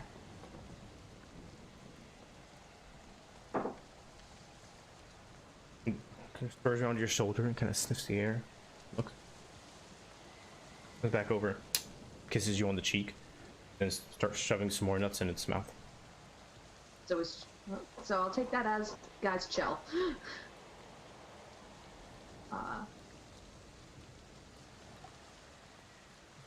I'm still gonna hold the spear out and just be like, "Who are you?" I'm sorry, it's just me. And you see the branches part, and first thing you see are the hairy hooves, and then the body, the face, and the completely water-drenched flowers of Lorius. Spear comes back. I saw you running. Oh, and he points over to Cyanus. Then I saw the teenagers and Demetria. And I figured now is as good a time as any to run away too. Say that again. I figured now is as good a time as any to run away too. Smart ass. Are you okay? Did you get hurt? Euron looks like Carrie. Like I'm fucking covered in blood. She's fucking covered in blood. I've got a fist imprint on the back of my head for some reason. I aim for your back. Yeah, you for aimed the record. back, and anywhere you landed it. And I just look at this fucker like. I mean, I'm relatively okay as compared to them. Just middle fingers all around. He seems relatively, as y'all are talking, Euron and Cyanus, he's not really reacting to you at all.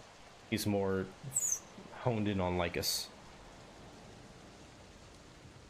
Sorry, I couldn't help. I was going to try and put one of them to sleep, but then you were already up the rope, and I figured that if I died, I'd never get to see you again.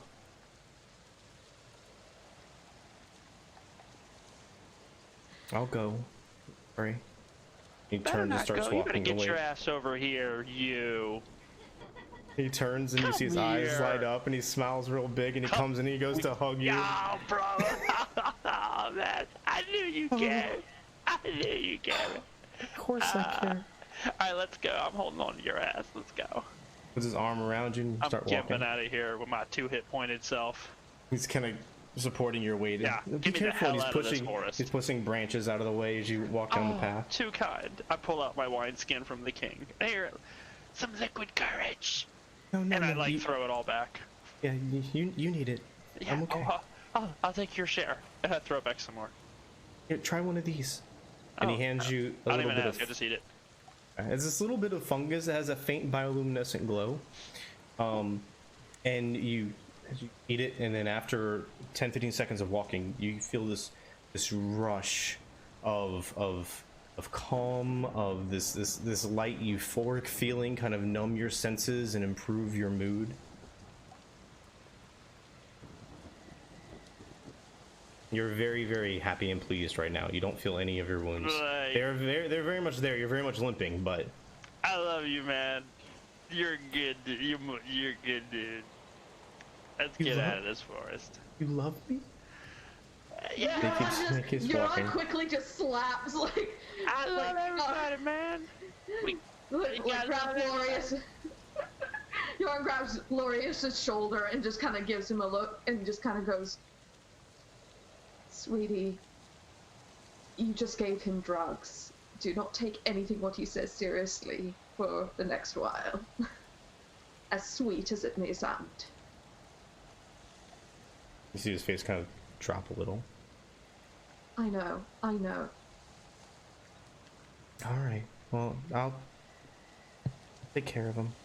And he goes, hurries back over to him as you're starting to stumble a little bit. He rights you and keeps walking with you. I guess. Kira's kind of with the other two teenagers. Karina is kind of shoulder to shoulder with her. She seems completely just despondent, staring off foot after foot as you make your way through the old wood. So at this point you've traveled for, keep math simple, round up, say 6 hours. It's about 6 hours back. You want to try and push all the way through. You'd run out of steam before then, so you could try and power through it, or you could rest somewhere. I think we should push through and get all the way to town. That way we know we're in somewhere safe.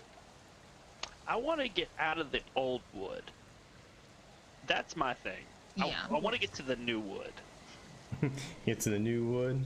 Yeah, like old wood is crazy bitch and goatlings. New wood is not so many goatlings and crazy bitches. Yeah. If there's Okay. any moment as we're walking where Kira kind of drifts away from Karina, Huron will kind of step up to her and very quietly bring her up to speed on everything that went on down there. Okay. Including the one detail that she was very clearly not telling Karina about what happened to her friends. Okay. Easy enough. As you're talking, she's scribbling and she keeps on getting frustrated with the rain. She's kind of smearing the ink, so she eventually takes the Cloak cloak. over the... She takes your cloak and she holds it over and she huddles in close and she's scribing while you're talking. Absorbing everything. That's amazing. What? Oh, really? Oh, God. This is going to be such an amazing tale. Oh, Lycus isn't going to know what hit him. Oh, no, he knows what hit him. I just call out. A Geigen. Kira, that's what hit him. And me. Many times. Demetria had a Geigen with her. Unless there was something else that is 12 feet tall with one eye, 6 arms, and a healthy desire to murder. And a hell of a headache. And a hell of a headache because this one, and she's going to point at Lycus, this one drugged him to sleep Like a boss. with ether. Really? Huh. Well done. I would have never expected that. Yeah, I'm the gift that just keeps on giving. You truly are the heroes of the prophecy. You can say that again. Goes back You're to scribbling. definitely the hero of the prophecy, Lycus. I love it when you say it again. What's everybody else doing? Anything? I'm kind of just coming down from the whole, hey, a Titan wants you fucking dead.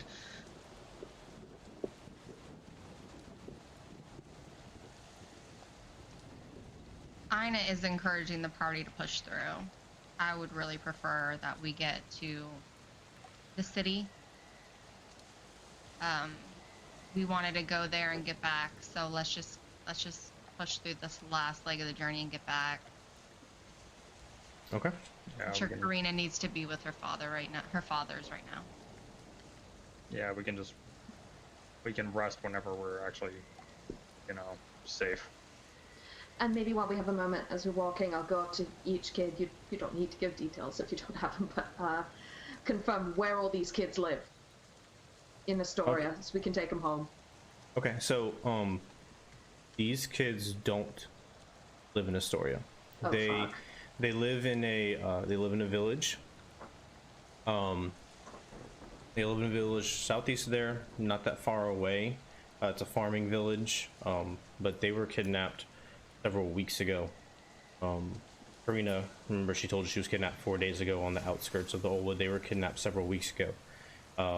They were out at night with a fire, drinking wine, having a good time, and then they were caught up with some maenads and brought into the Oldwood, and the rest is history. Euron is now deeply confused why these ones were able to stay alive for so long, and why Karina's friends. She doesn't say this out loud, but she's very much looking at them like, what is up with you? Why are you still alive when everyone else is dead?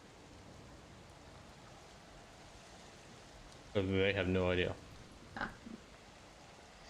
Way to pile on the Survivors Guild. Why I am didn't I say it. alive when I everybody else didn't is say it dead? out loud. I didn't say it out loud. I'm just looking. Like, what the hell? Fair enough. Okay, so you travel another 2 hours through the Oldwood, talking, patching yourselves up a little bit, not to the point where you're recovering health or anything, but Glorious helping Lycus most of the way. the effects of that wear off after the first hour or so, Lycus. He says he doesn't have any more. That was the last little bit he had. Oh, man, I love you. You have Anyway. the pain starts to come back into your body. Oh. So 2 hours will get you to the edge of the old wood, and then there's more thinly populated forest that has been semi-harvested by the people of the story in the surrounding area, and then the road proper. But you still have about another 4 hours of travel if you travel at a normal speed. You travel faster, but then you're less likely to notice if something comes up on you because you're not paying as close attention. So I wanted to drink this wine while we was traveling. Straight from that horn, by the way. okay. I ran out of the good king shit on my drug overload. I'd be like, hey, you're on, pass me that. Please pass me that. I think I earned it. Okay. Right. I'll look at Sionis and just go, can I take the horn for a moment? Yeah, go ahead. But just keep an eye on him. Yeah, keep an eye on this. Bottoms up. But before he starts drinking, I'm gonna come along and sort of go on the other side so I can watch him. Euron is the mom friend here. She's just gonna like make sure he's okay and help him. Like, I'm totally milking this over dramatic. Like, my body hurts, my legs hurt, my back hurts, the back of my head hurts. My neck, my back, my neck and my back. Yeah, you know. I thought you were like, gonna say something else there for a minute.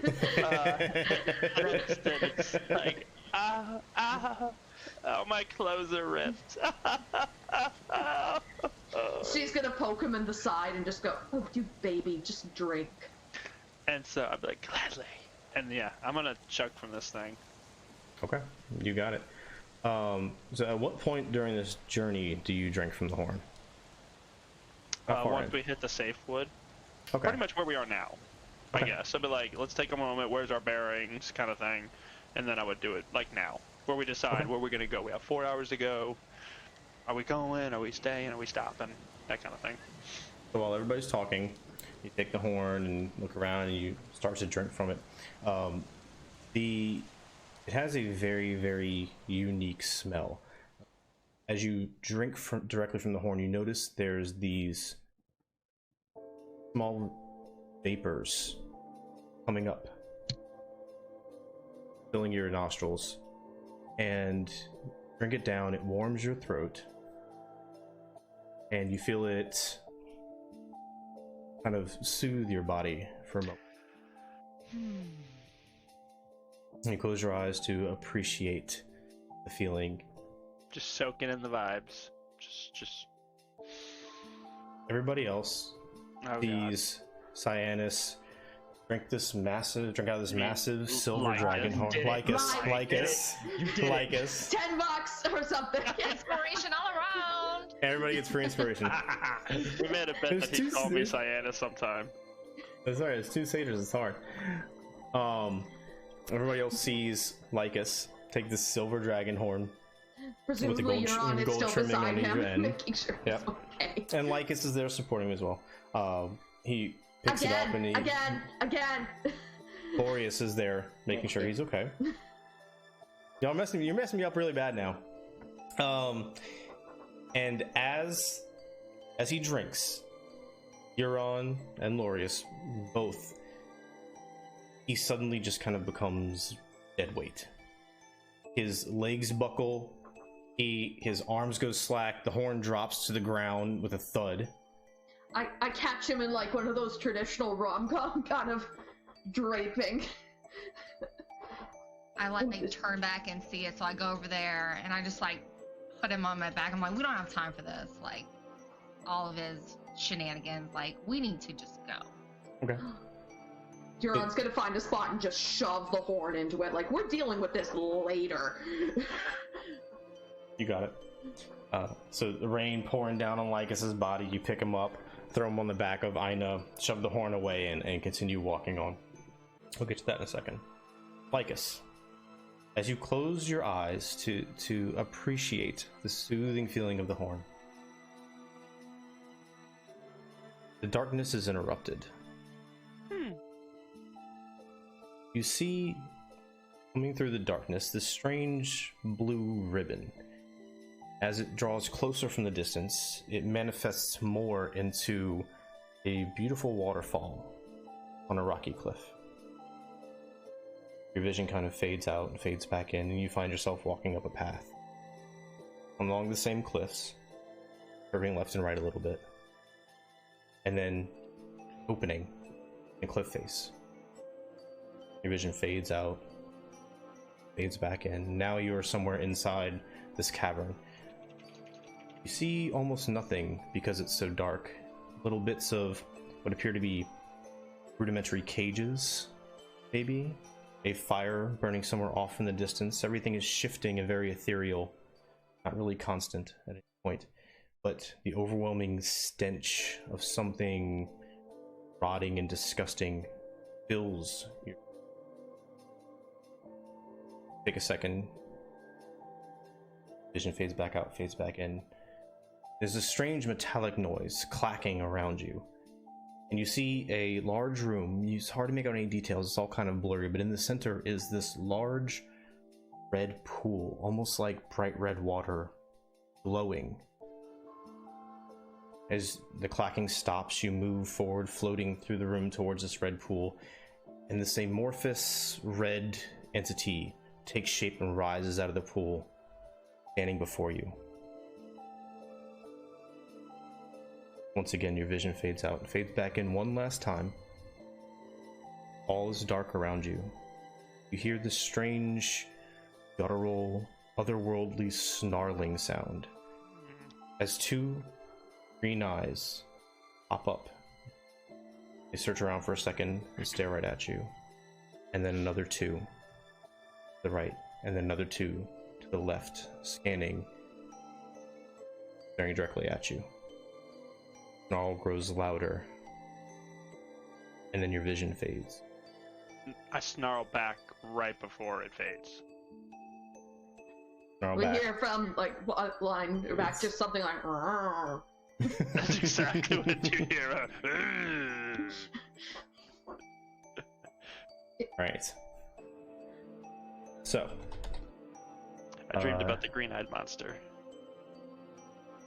You notice that Ina, you notice that Lycus on your back, he is unconscious, but he is breathing, he is warm, every now and then he kind of stirs a bit, but no matter what you step on, no matter what kind of rocks you hit or roots you hop over, he's dead to the world, completely out of it. I much prefer him this way. I'm somehow not surprised. Also, for the record, don't kiss him. His breath is terrible, and the stubble is... No. This is why I don't kiss people with stubble. I don't even want to know why you kissed him. I don't choose this stubble. The stubble chose me. It was considering I think it was sort of a instinct of save my life, might as well thank him some way, and considering how often he's tried to slap our asses, something along those lines, I'm not doing it again. No. God, no. So she says. Alright. If that was him conscious, I'm gonna poke him. He was not. He was not conscious. No, he's out. You just hear need- his ethereal voice. I need you to roll me a d4. Lycus. Oh. How many levels I'm going to get? Excellent. That's right. That's a So- 4. Okay. Since Euron is like next to me conversating, I want to ask her, do you think we could have taken Demetria? I don't know. Physically, I think we would have been perfectly fine. She looked the bark skin, from what I've heard of dryads, does make them more resilient to damage, but I think physically it would have been easy to fight. However, And I'm just in the back like, bullshit. but what I'm adding is that magic always adds a element of difficulty, particularly magic that can convince your party members to turn on you. I agree. Physically, she didn't seem so formidable. In fact, the only noteworthy thing that I even saw on her was a ring with a black stone and some kind of crest on it. But that was the only thing that caught my eye. What kind of crest? I didn't get a super good look at it. It just registered in my brain that it was a crest of some sort. If I think, can I pull up any more details or no? Because it was just kind of a quick glance. So you would probably remember that it looked to be platinum. It was an oval-shaped gem, a really dark opal or an onyx perhaps, and it had appeared to be a gold filigree type crest on it. Probably a simple letter. It was hard to tell from your distance. But it looked like it had flourishes about it, and again, it caught your eye because it was so different from everything else she was. Yeah. So. And if you say that, grabbing the ring to you're on. Something about that ring is familiar. I need you to give me a history check with advantage. Alright, okay. Right up. I was going to see if it was a flat roll. Okay. God fucking damn it. That's a 9. With advantage? I rolled a 4 and an 8. Not on it tonight. Okay. I used up that good one on the initiative. Okay. No worries. Use your inspiration point. Oh, You do have inspiration. Can I? Shit, hold on, it's my landlady. Okay. Alright. Everybody else, while she's making that super important phone call, everybody except Lycus, so you two, I need y'all to give me a constitution check as you try to push through your normal abilities traveling. You're now at the edge of the sparsely populated forest, trying to stay on your feet as your body starts to really drag down the ordeal you just went through, is wearing on your mind. The storm has stopped, but now large gusts of wind are sweeping across through the trees, across the plains ahead of you. Alright, so inspiration was a D6? no, inspiration's a reroll on D20. Oh, didn't know. Beautiful. Yep. Okay. So let's do once more. That was another 8. I wish I was making this up. That's okay. The dice are the dice. That's fine. The dice are the dice. You go ahead and give me a constitution check as well, because you're trying to push through exhaustion. Okay, that is a 15, and I have to answer this. I'm so sorry. Yeah, no, go ahead. All right, 15. Ina?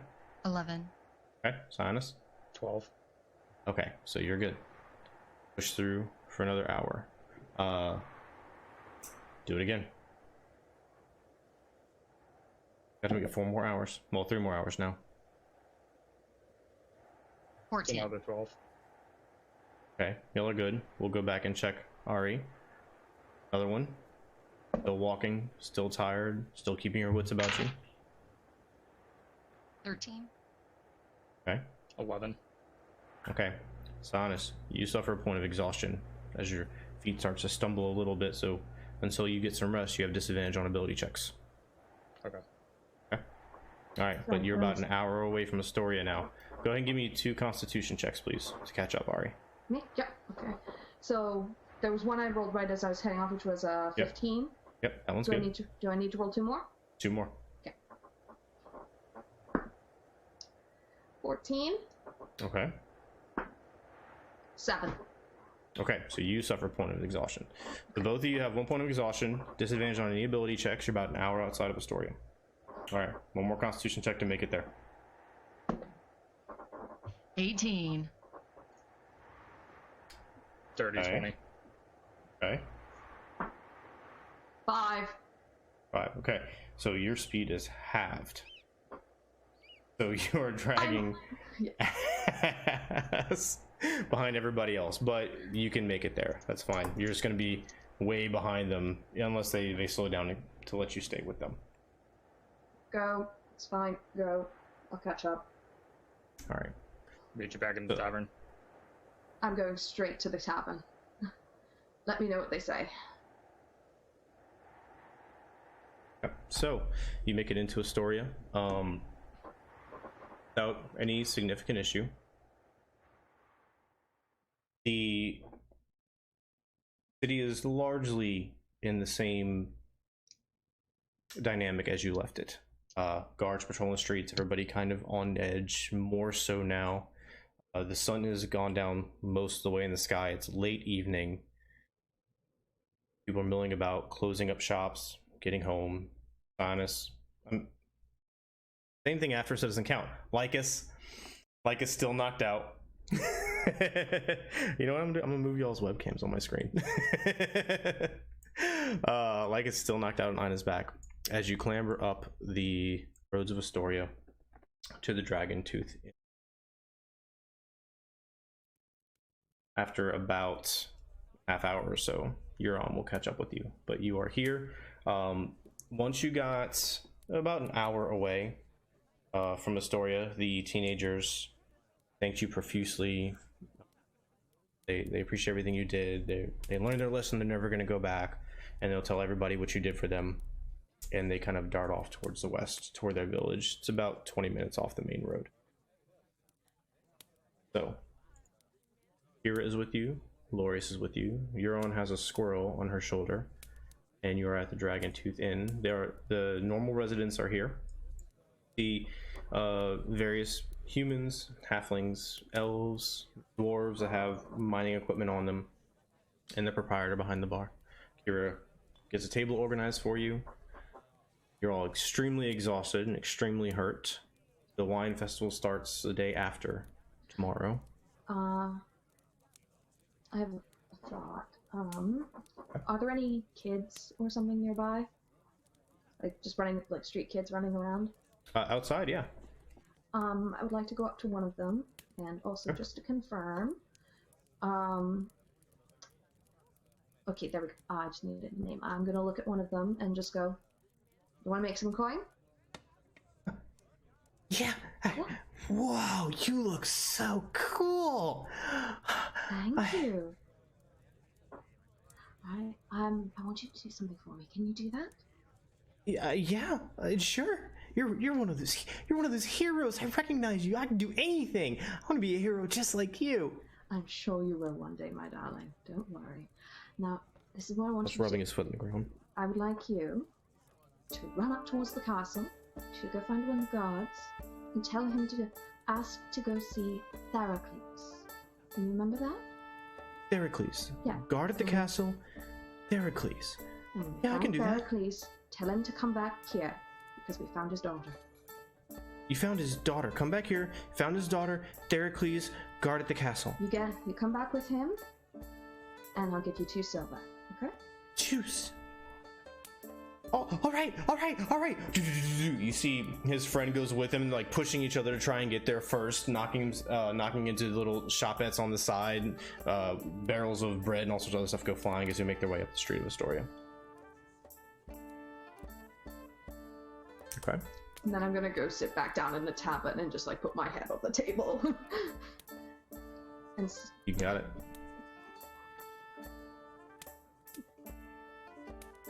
Do we still have that room, or can I get a room? Kira, as part of when she was getting the table, she was talking to the proprietor, and yeah, you still have the room available. Fine. Okay. She kind of told them that y'all were gonna be probably in this area for a while, especially after finding out what God King Pythor has said to you. So, kind of on tap. Okay. I'm gonna go dump Lycus on the bed in there, and then return down and order some food and drink. Okay. Euron is going to ask the bartender and just go, what's the strongest, cheapest thing that you have? The strongest, cheapest thing that we got? Well, we got some old watered down wine. It's been sitting up for a while. I don't know about strong, but it's cheap. It costs you about 5 copper a cup. What is this? I guess the cheapest thing I could get that could make me forget that I look like this. I'm just into the blood more than anything else. Well, I've been experimenting with trying to do something fancy with a little bit of honey mead and these strange mushrooms that I found out there on the road. You like some of They that? happen to be slightly glowing. No, they weren't glowing at all. Okay, great. They were brown, kind of smelly. Why not? Yes, I'll take a cup of that. All right, I only have a little bit, so that's going to be 1 silver, 5 copper. Yep, I'll give him that. All right. And you wanted some food and drink, Miss Lady? Looking at you, Ina. Yes, please. What do you want? We got we have dried fish. We have some old mutton. It's not old, cold mutton. That's what cold mutton. We got bread, of course, and we got some goat cheese. And we have wine and water and some goat milk. Maybe some other stuff if you want to forget things like your friend here. I do not wish to forget anything, but I will take some goat cheese and bread with goat cheese and bread. Wine, please. What? Regular wine? All right. Yeah, it'd be 15 copper. Okay. Get that real quick. Be right back in a jiff. The cold mutton's real good now. If y'all are still hungry, cold mutton, trying to get rid of it. I probably will be hungry. You can go ahead and bring that to me as well. All right, my kind of lady. I'll be right back. Walks off. I don't think you want to eat that mutton. At this point, I'm probably like ravished, so I'd probably eat just about anything, except for what Cyanus ate when he was under Lutheria's influence. I thought we agreed we wouldn't talk about that.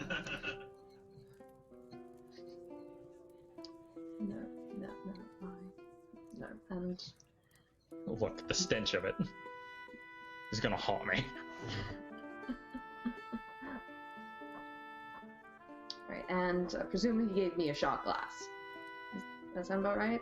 He's coming back around. Okay, He hasn't quite made it yet. I'll go back to the table and just kind of head down and make sure I have 2 silver, ready, so I don't have to do too much. All right.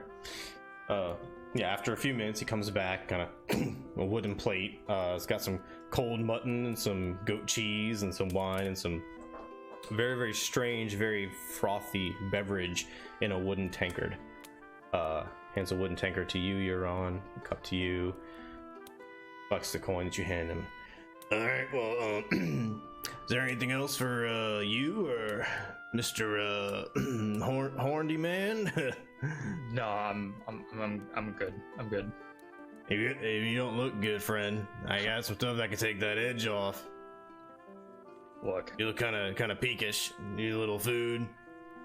We got beds too if you want to get some sleep. yeah, I mean, we've got a bed, but we need to deal with some stuff first. Bread? Yeah, I mean, I'm sorry. I'll take some bread. Me too. All right. Ash, just give you a couple pieces, 2 copper. Be right back. Go. Happen to Goes have off to any the bar. oil and vinegar to dip it in by any chance? Of course, we got some Thank oil you. straight from Marisia. It's a high quality stuff. It's the only thing we can get nowadays, since Metro is kind of blocked off. There'll be another silver for that though. I'll pass it over. All right, be right back with your bread and your oil. And then while all of this is happening, I'm just like, look, if you guys need anything, I'll be in the corner, just looking at my loot. Before he goes, once the barkeeper's done, just hold on a moment. I'm gonna try my clean spot. Suck it up. I'm just gonna give him a hug, and just kind of go, "I'm so sorry. If you need to talk, I will I will try not to bitch. Mm-hmm. Yeah, just I need to go think about music for a minute. Go for it. No, let go and sit back down. So I just head over to the corner, pull out my lute, and just start slowly plucking at it, just making some sort of, honestly, kind of somber tune, just because it like gets my mind off of everything. And while I'm just trying to play, I'm just processing this entire day. Give me a performance check while you're at it.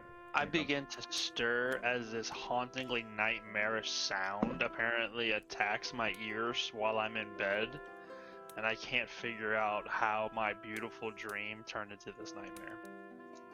I mean, I did just roll a 21, so... The better his performance, the worse my dream. You see, hello, darkness, my old friend. yes. After a couple of minutes, as you play, the dwarves that were sitting over amongst themselves, kind of lowly chatting, they come over to you by the corner, giving you your space. You glance up as you're playing, and they're kind of just drinking and swaying, and then they start joining in chorus with their deep voices, singing some hymn in Dwarvish, but it's very much going along with the same melody. And before long, the majority of the tavern kind of quiets while this is happening. I'm just imagining far over the Misty Mountains cold. Yes. I would offer a soundbite, but this voice doesn't go that low. I could try, but you wouldn't be able to hear me. Jesus. All right. Yeah, I'm just gonna keep playing until my bread comes. Okay. It only takes a few minutes. He goes and he brings it over there by you, puts it on a little stool, kind of sitting next to you. All right. Cheers. I toss him another silver. Very much appreciated. Just let me know if you need anything else. I'll be right here. I'm gonna start dipping some bread in oil to try and get something in my stomach. And then I imagine we're just gonna be doing this until Theracles comes down. Yeah. Also, once I've consumed maybe about 3/4 of my bread. Screw it. I'm gonna have a sip of whatever ghastly thing the bartender just gave me. Right about this time, Lycus, your eyes kind of open and you find yourself in the familiar room, very much seeing the same thing as when you last woke up here at the end of Lutheria's dream, and you kind of take a moment to get your wits about you, understand what's going on. Across the room for you on the other bed, you see Laurie's sitting down there, just kind of like chin in his hands, just kind of patiently waiting, kind of tapping his foot. He looks a little bit anxious. Hey, you. I was so worried about you. Are you okay? Yeah. I mean, I hurt all over, but yeah, I think I'm good. I think I'm doing good. How are you? I'm tired. Oh, I am too. Exhausted, but I'm fine. Fine. Your friends are out there in the hall. Yeah. Would you like me to get you anything? Yeah, I think I'd love to have maybe some dinner. Why don't you grab some for yourself? We'll share a meal. Oh, that would be... And some mead. amazing. Don't forget the mead. Oh, never forget the mead. I'll be right back. Don't go anywhere. I'll be right back. Great. Oh. What the fuck's that dude's deal? Y'all see Laureus come out from the back, and he goes up to the bartender, and they talk for a little bit. You can't really make it out with general din, but then Laureus kind of hangs his head and then walks back down the hallway towards the back. Don't tell me you got no goddamn meat in this motherfucking inn. After a few moments, I need you to give me a constitution check, by the way. You're on. After a few moments, he comes back in. I'm sorry, I wasn't really aware of the the customs here. Apparently, they take coins in exchange for Yeah, food. they love and- shiny shit. It's look, over there. That's Cyanus's bag. Just shake it till it just shake it till it jingles. That's where I put my money. Yeah, yeah, that one. Yeah, It's just grab. here. Yeah, two of Okay. those. Two of those. Yeah, Two yeah, of yeah. these. Yeah, Okay. and then if it needs more, just charge it to room C13. Yeah, that one. Okay. I'll be right back. I'm sorry. And he That clambers up. was Ignore a the fact that 10. we're in C12. 10? Okay. So you are poisoned. You do go numb. Everything starts to. I mean, you get one swig. It hits you. It's not enough to kind of like make you start losing your balance, but you definitely feel like you kind of have to put your hands down because things are moving a little Yeah, weird putting for it down. you. I'm just gonna kind of put my head in my hands and just go, "Oh, that was a bad idea." I mean, it's definitely taking your mind off of what was worrying you because you can't really do anything else at this point. After a few minutes, Lorius comes back in there, hands the food, and he starts kind of like trying to hand pieces up to you to not really feed you, but so you barely have to move your arm. Oh yeah. Oh yeah. No. I just lay back and be like, thank you so much. You're such a sweet satyr. See him blushing Or beneath sweet his fur folk. beard. Yeah, I'm good with it. Ina wants to invite the dwarves for a round of beverages on her. I would like to talk with them. Aye, indeed. All right, lass. It's on. They come Also, around you. Look, Euron's gonna kind of look up and just go. Also, and just go. One of you fuckers want to try this? I think it'll knock you on your ass. Aye, that rat good shit. No, thank you. I'd rather have 6 of these good ones than that nasty crap. Fuck it. I'm already messed. Give me another just- constitution check. Yeah. Oh. And also, just before this, Euron's gonna pass the 2 silver over towards Ina and say, if a little kid comes back with Theracles in tow, give these to the kid and say, good job. And just tell him I'm tired or something. Thank you.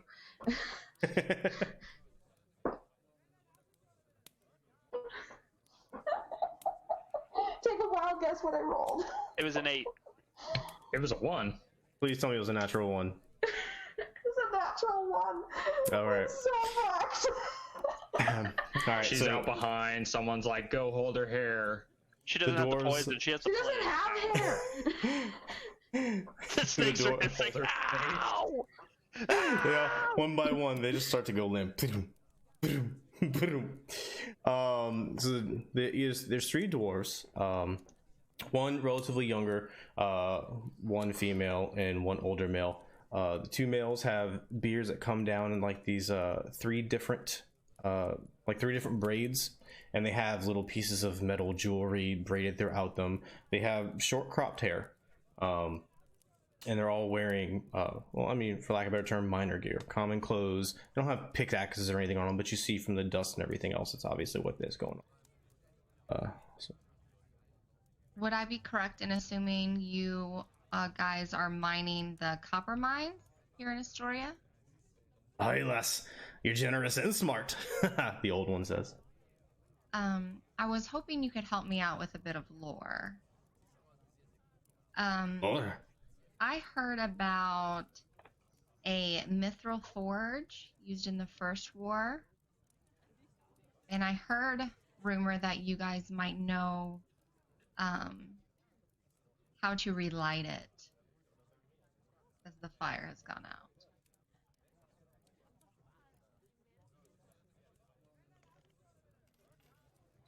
aye, the old one says. I know of the forge. I used to work the mithril mines myself in my younger days. This is cursed, lass. Sure you want to be poking around there? It is my purpose. It is not up to whether or not I want it. Thylia herself has deemed it necessary for me. Alright. Oh. Just so you know what you're getting yourself into. At this point, you hear a boom. You look over and see Euron has completely passed out, stool falling over, head out. Snakes are kind of like limp on the floor. Feet are still up on the stool, just conscious. Yeah, you are now unconscious, Euron. I'm gonna go over and like bring her upstairs. Okay. I mean, your room was downstairs, but if you want to bring her upstairs, you can. Bring her over to You can totally bring her upstairs. No, like I had it in my head that our place was like on the second floor. Put her on the roof. The fresh air will do her good. Oh my god.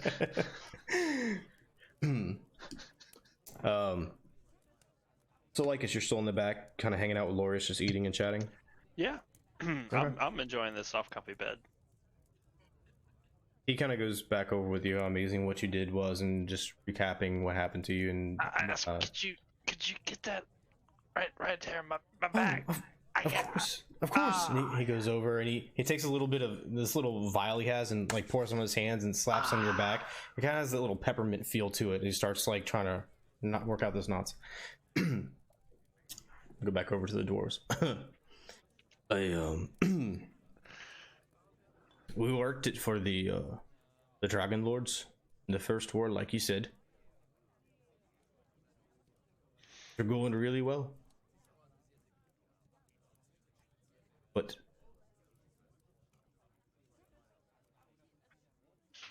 the Mad Queen got involved. They when they started to turn the tide, and something monstrous came from the deep. I don't know what it was. I was in Astoria at the time, but by the time I got back, I saw all me kinfolk running at me, and there was only a quarter of us left. For weeks, the Dragon Lords they continued to try and reclaim it, but they kept on getting beat back.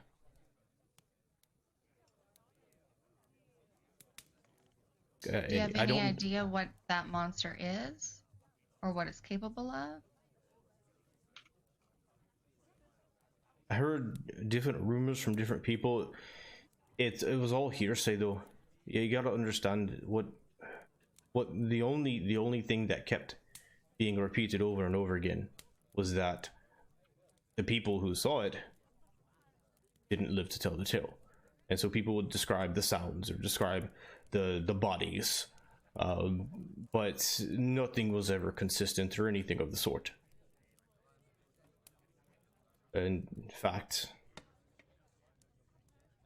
several of me brothers and cousins are still there, and if you're dead set on going there, as you say, I'd really like to bury them, or whatever remains if you can find them, and I'd be willing to pay for the honor to do so. I expect you to do anything for free. I can show you where it is. Got a map. I don't know how to relight them. I don't know. Didn't work the forge itself. I worked the mine. I don't know. I know it was a massive furnace. Deep. There was an elevator of some sort. That's all I know.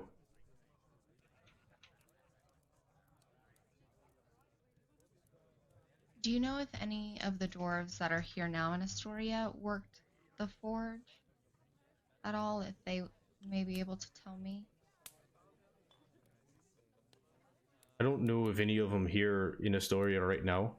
I could be happy if you're willing to help trying to recover me. Can when I go back to the mines, I can ask around. There's some more old timers like me that still work, as long as we're able, you know. As long as we got this to take the edge and the dust off. I can ask around, and if you'll be in the area, I can try to hunt you down. I mean, everybody knows who you are. It's kind of hard not to find you, even if we didn't want to. Yeah, we'll be here for the foreseeable future. So please try to get that information, and I give you my word I'll do my best to bring your kin to you.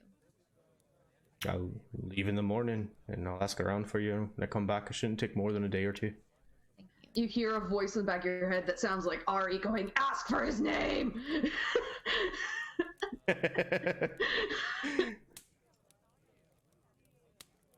All right. Is there anything else in particular you wanted to discuss? No, that was it. In Small particular. talk. They Yeah, order just small around talk for stuff. order around for all of you. You're still unconscious AF. So after another few minutes, Theracles comes in. He looks like he basically threw a coat over some farming clothes, and you see him glance around nervously, and charging in behind him is a slightly shorter, thinner framed younger man with long black hair and a little bit of a goatee. And they look around and they see Karina, and they just over. Karina, oh, by the gods, oh my god, you're alive. What the hell happened to you? Why did you run off? And they just start kind of break down crying. Petraeus and Theracles, as they're hugging her and she's kissing them, and they're just lost, completely lost in the moment. Do I see a little boy with them to give the 2 silver to? Yeah, you do. He kind of like a minute or two after they came in, he is huffing and puffing coming in with his friend. They're pushing each other through the door to try and get in. And then they run up behind the two, and they're looking around, and you see them look at Euron, and they kind of look around and look. They get all flustered, and they turn to start walking off. So I'll present the 2 silver to them, and I say, I believe this is what you are due for your chore. And they're just gonna push at each other and clam each other and try to grab it and push each other out of the way, and then eventually they each like grab one from you, and then they dart off out the door, and they start running, talking about going to the candy maker and stuff like that.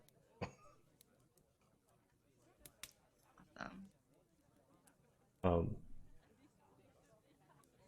For the moment, at least, Theracles and Petraeus are just kind of like caught up in Karina, and they're catching up, and she's describing what happened and everything. You're welcome to interject or just let it play out. I know if you had anything particular you wanted to say to them, so.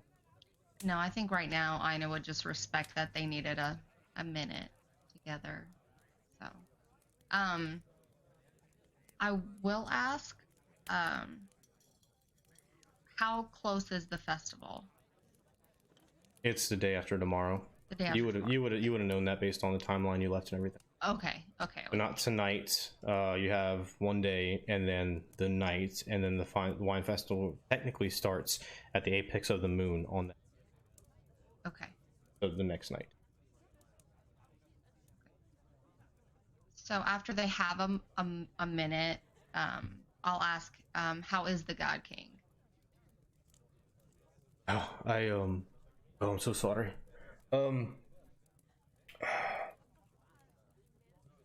Well, he seems sober. So that's strange. Seems very, very worried. He's pacing and muttering to himself largely throughout the day. The advisors, I have been able to get through to him. The advisors can't get through to him. He's completely lost in despair, to be completely honest. Is Honora still in the dungeon? If anything has changed, I don't know. I remember I retired to work the vineyard. I used to be a guard. I still have contacts there, so I can get audiences with the king when I need to, and I kind of know what's going on, but I don't know for certain or any details. Okay. That's okay. Sorry, I couldn't be more. Yeah, If it's late, and I'm sure that you're all very exhausted, and you look like you've been through some shit, as does Karina. But please, tomorrow or whenever you can, come by house. We'd love to give you a meal and appreciation, and I have something you may find useful for returning Karina to us. Aside from my everlasting thanks, I don't know what else. And you see Petraeus comes over and just kind of like tries to hug, if you let him, each of you. Thank you so much. I never thought I'd see her again. Long. Thought she was dead. And he's just kind of going in and out of tears.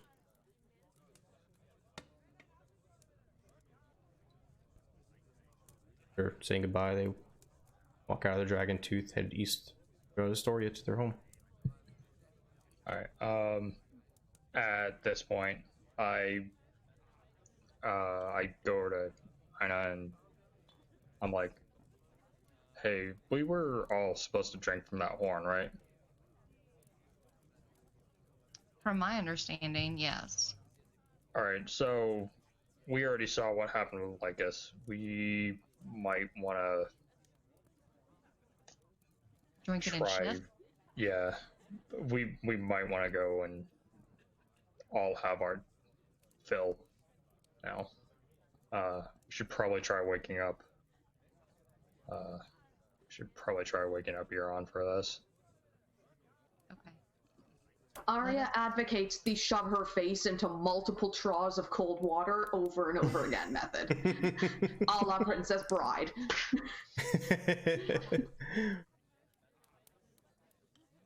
Alright. So let's go to our room then. Yeah.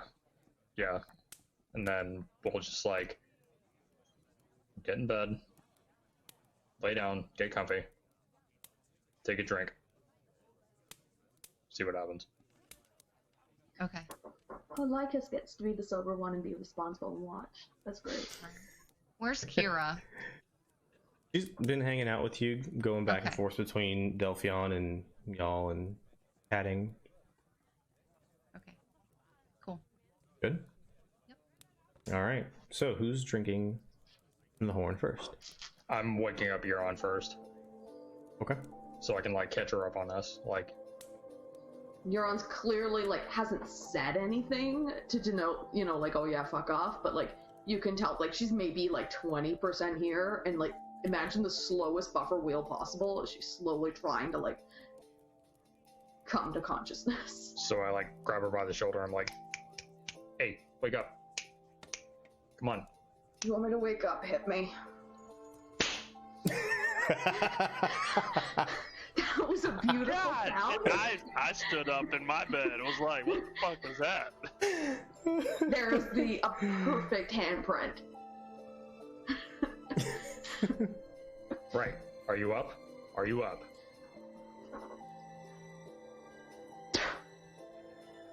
Yes.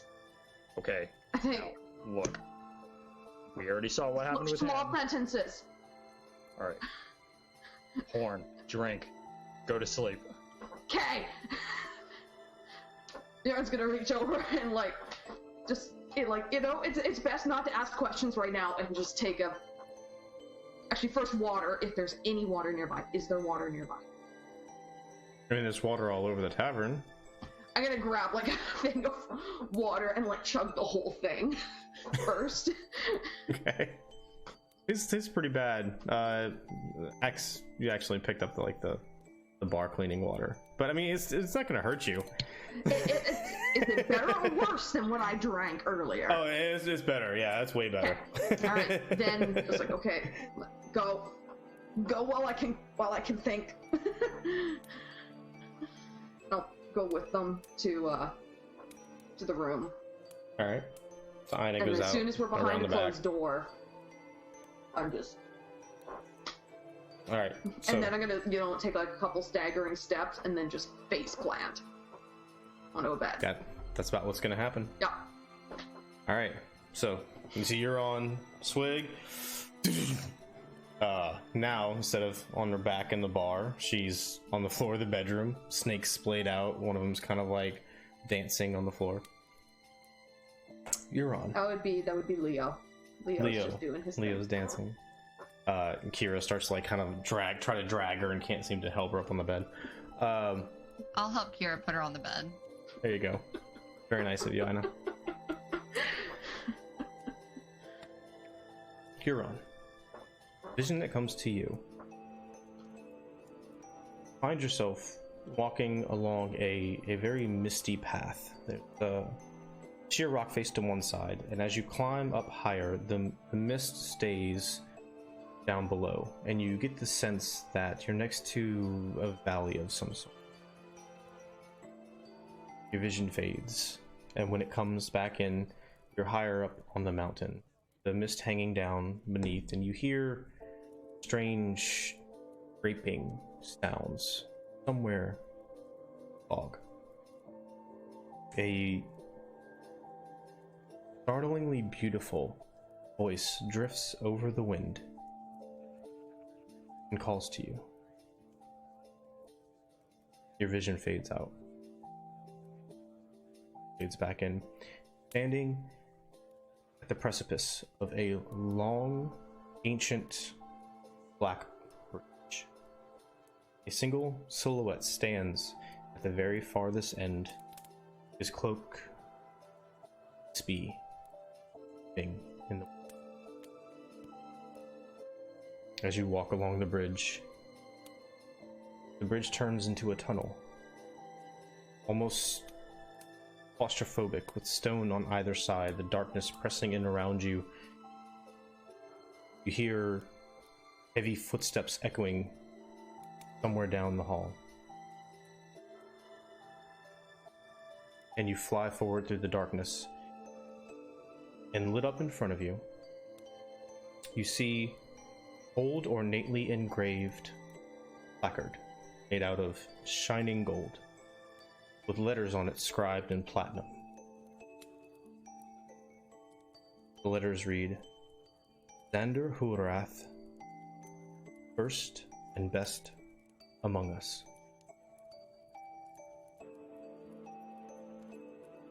You drift off to sleep. Who's next? I just start playing like rock, paper, and scissors. I'll defer to Cyanus. I'll let him take it. Alright. I just get all comfy in my my bed. Take a swig. The vapors fill your nose and the warm liquid slides down your throat. You pass out. You're walking along a road, relatively ordinary road, when the sky above you begins to swirl, darken, thick storm clouds and rain, strong winds threatening to knock you off your feet, lightning striking near and far all around you. You travel through this storm what feels like an eternity before you find yourself standing before huge gleaming walls. As you start to approach these walls and this gate, lightning strikes right next to you and you dodge out of the way. Your vision fades. You're walking along streets populated with all sorts of people.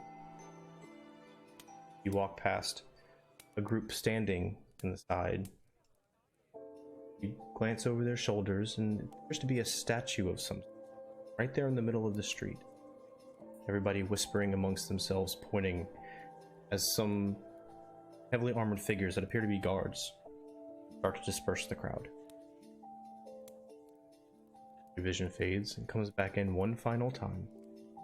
You're standing in what can only be described as a palatial hall of some. A figure sits upon a beautiful throne, several other individuals on either side, and they look at you expectantly. You feel as though you should say something. You feel as though you have some important decision to make. Just as you go to speak, your vision ends.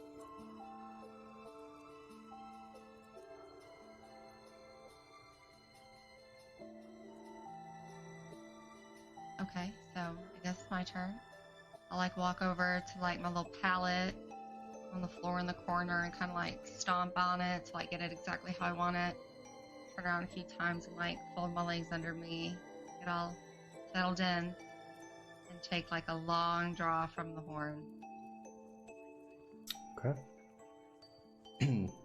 As you drift off into your slumber, catch the scent of salty air, where your vision comes in and you're standing on the deck.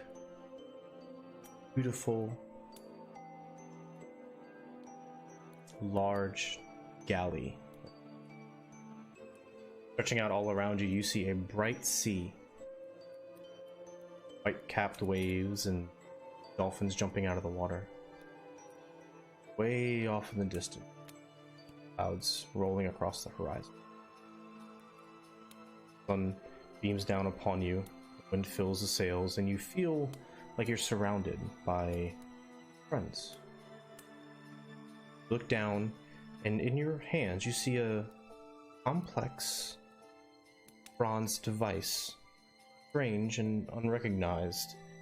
You feel as though you know how to use it.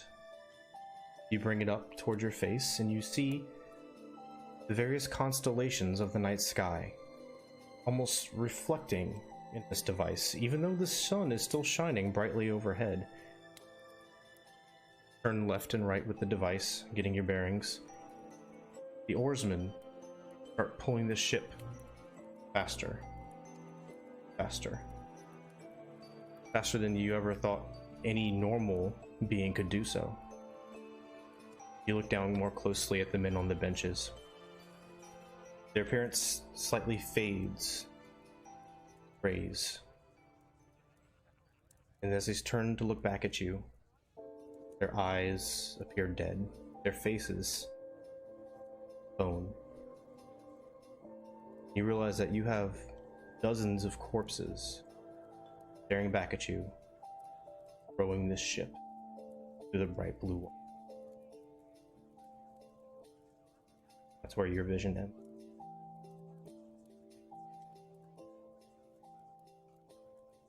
And that's where we're going to end tonight's session.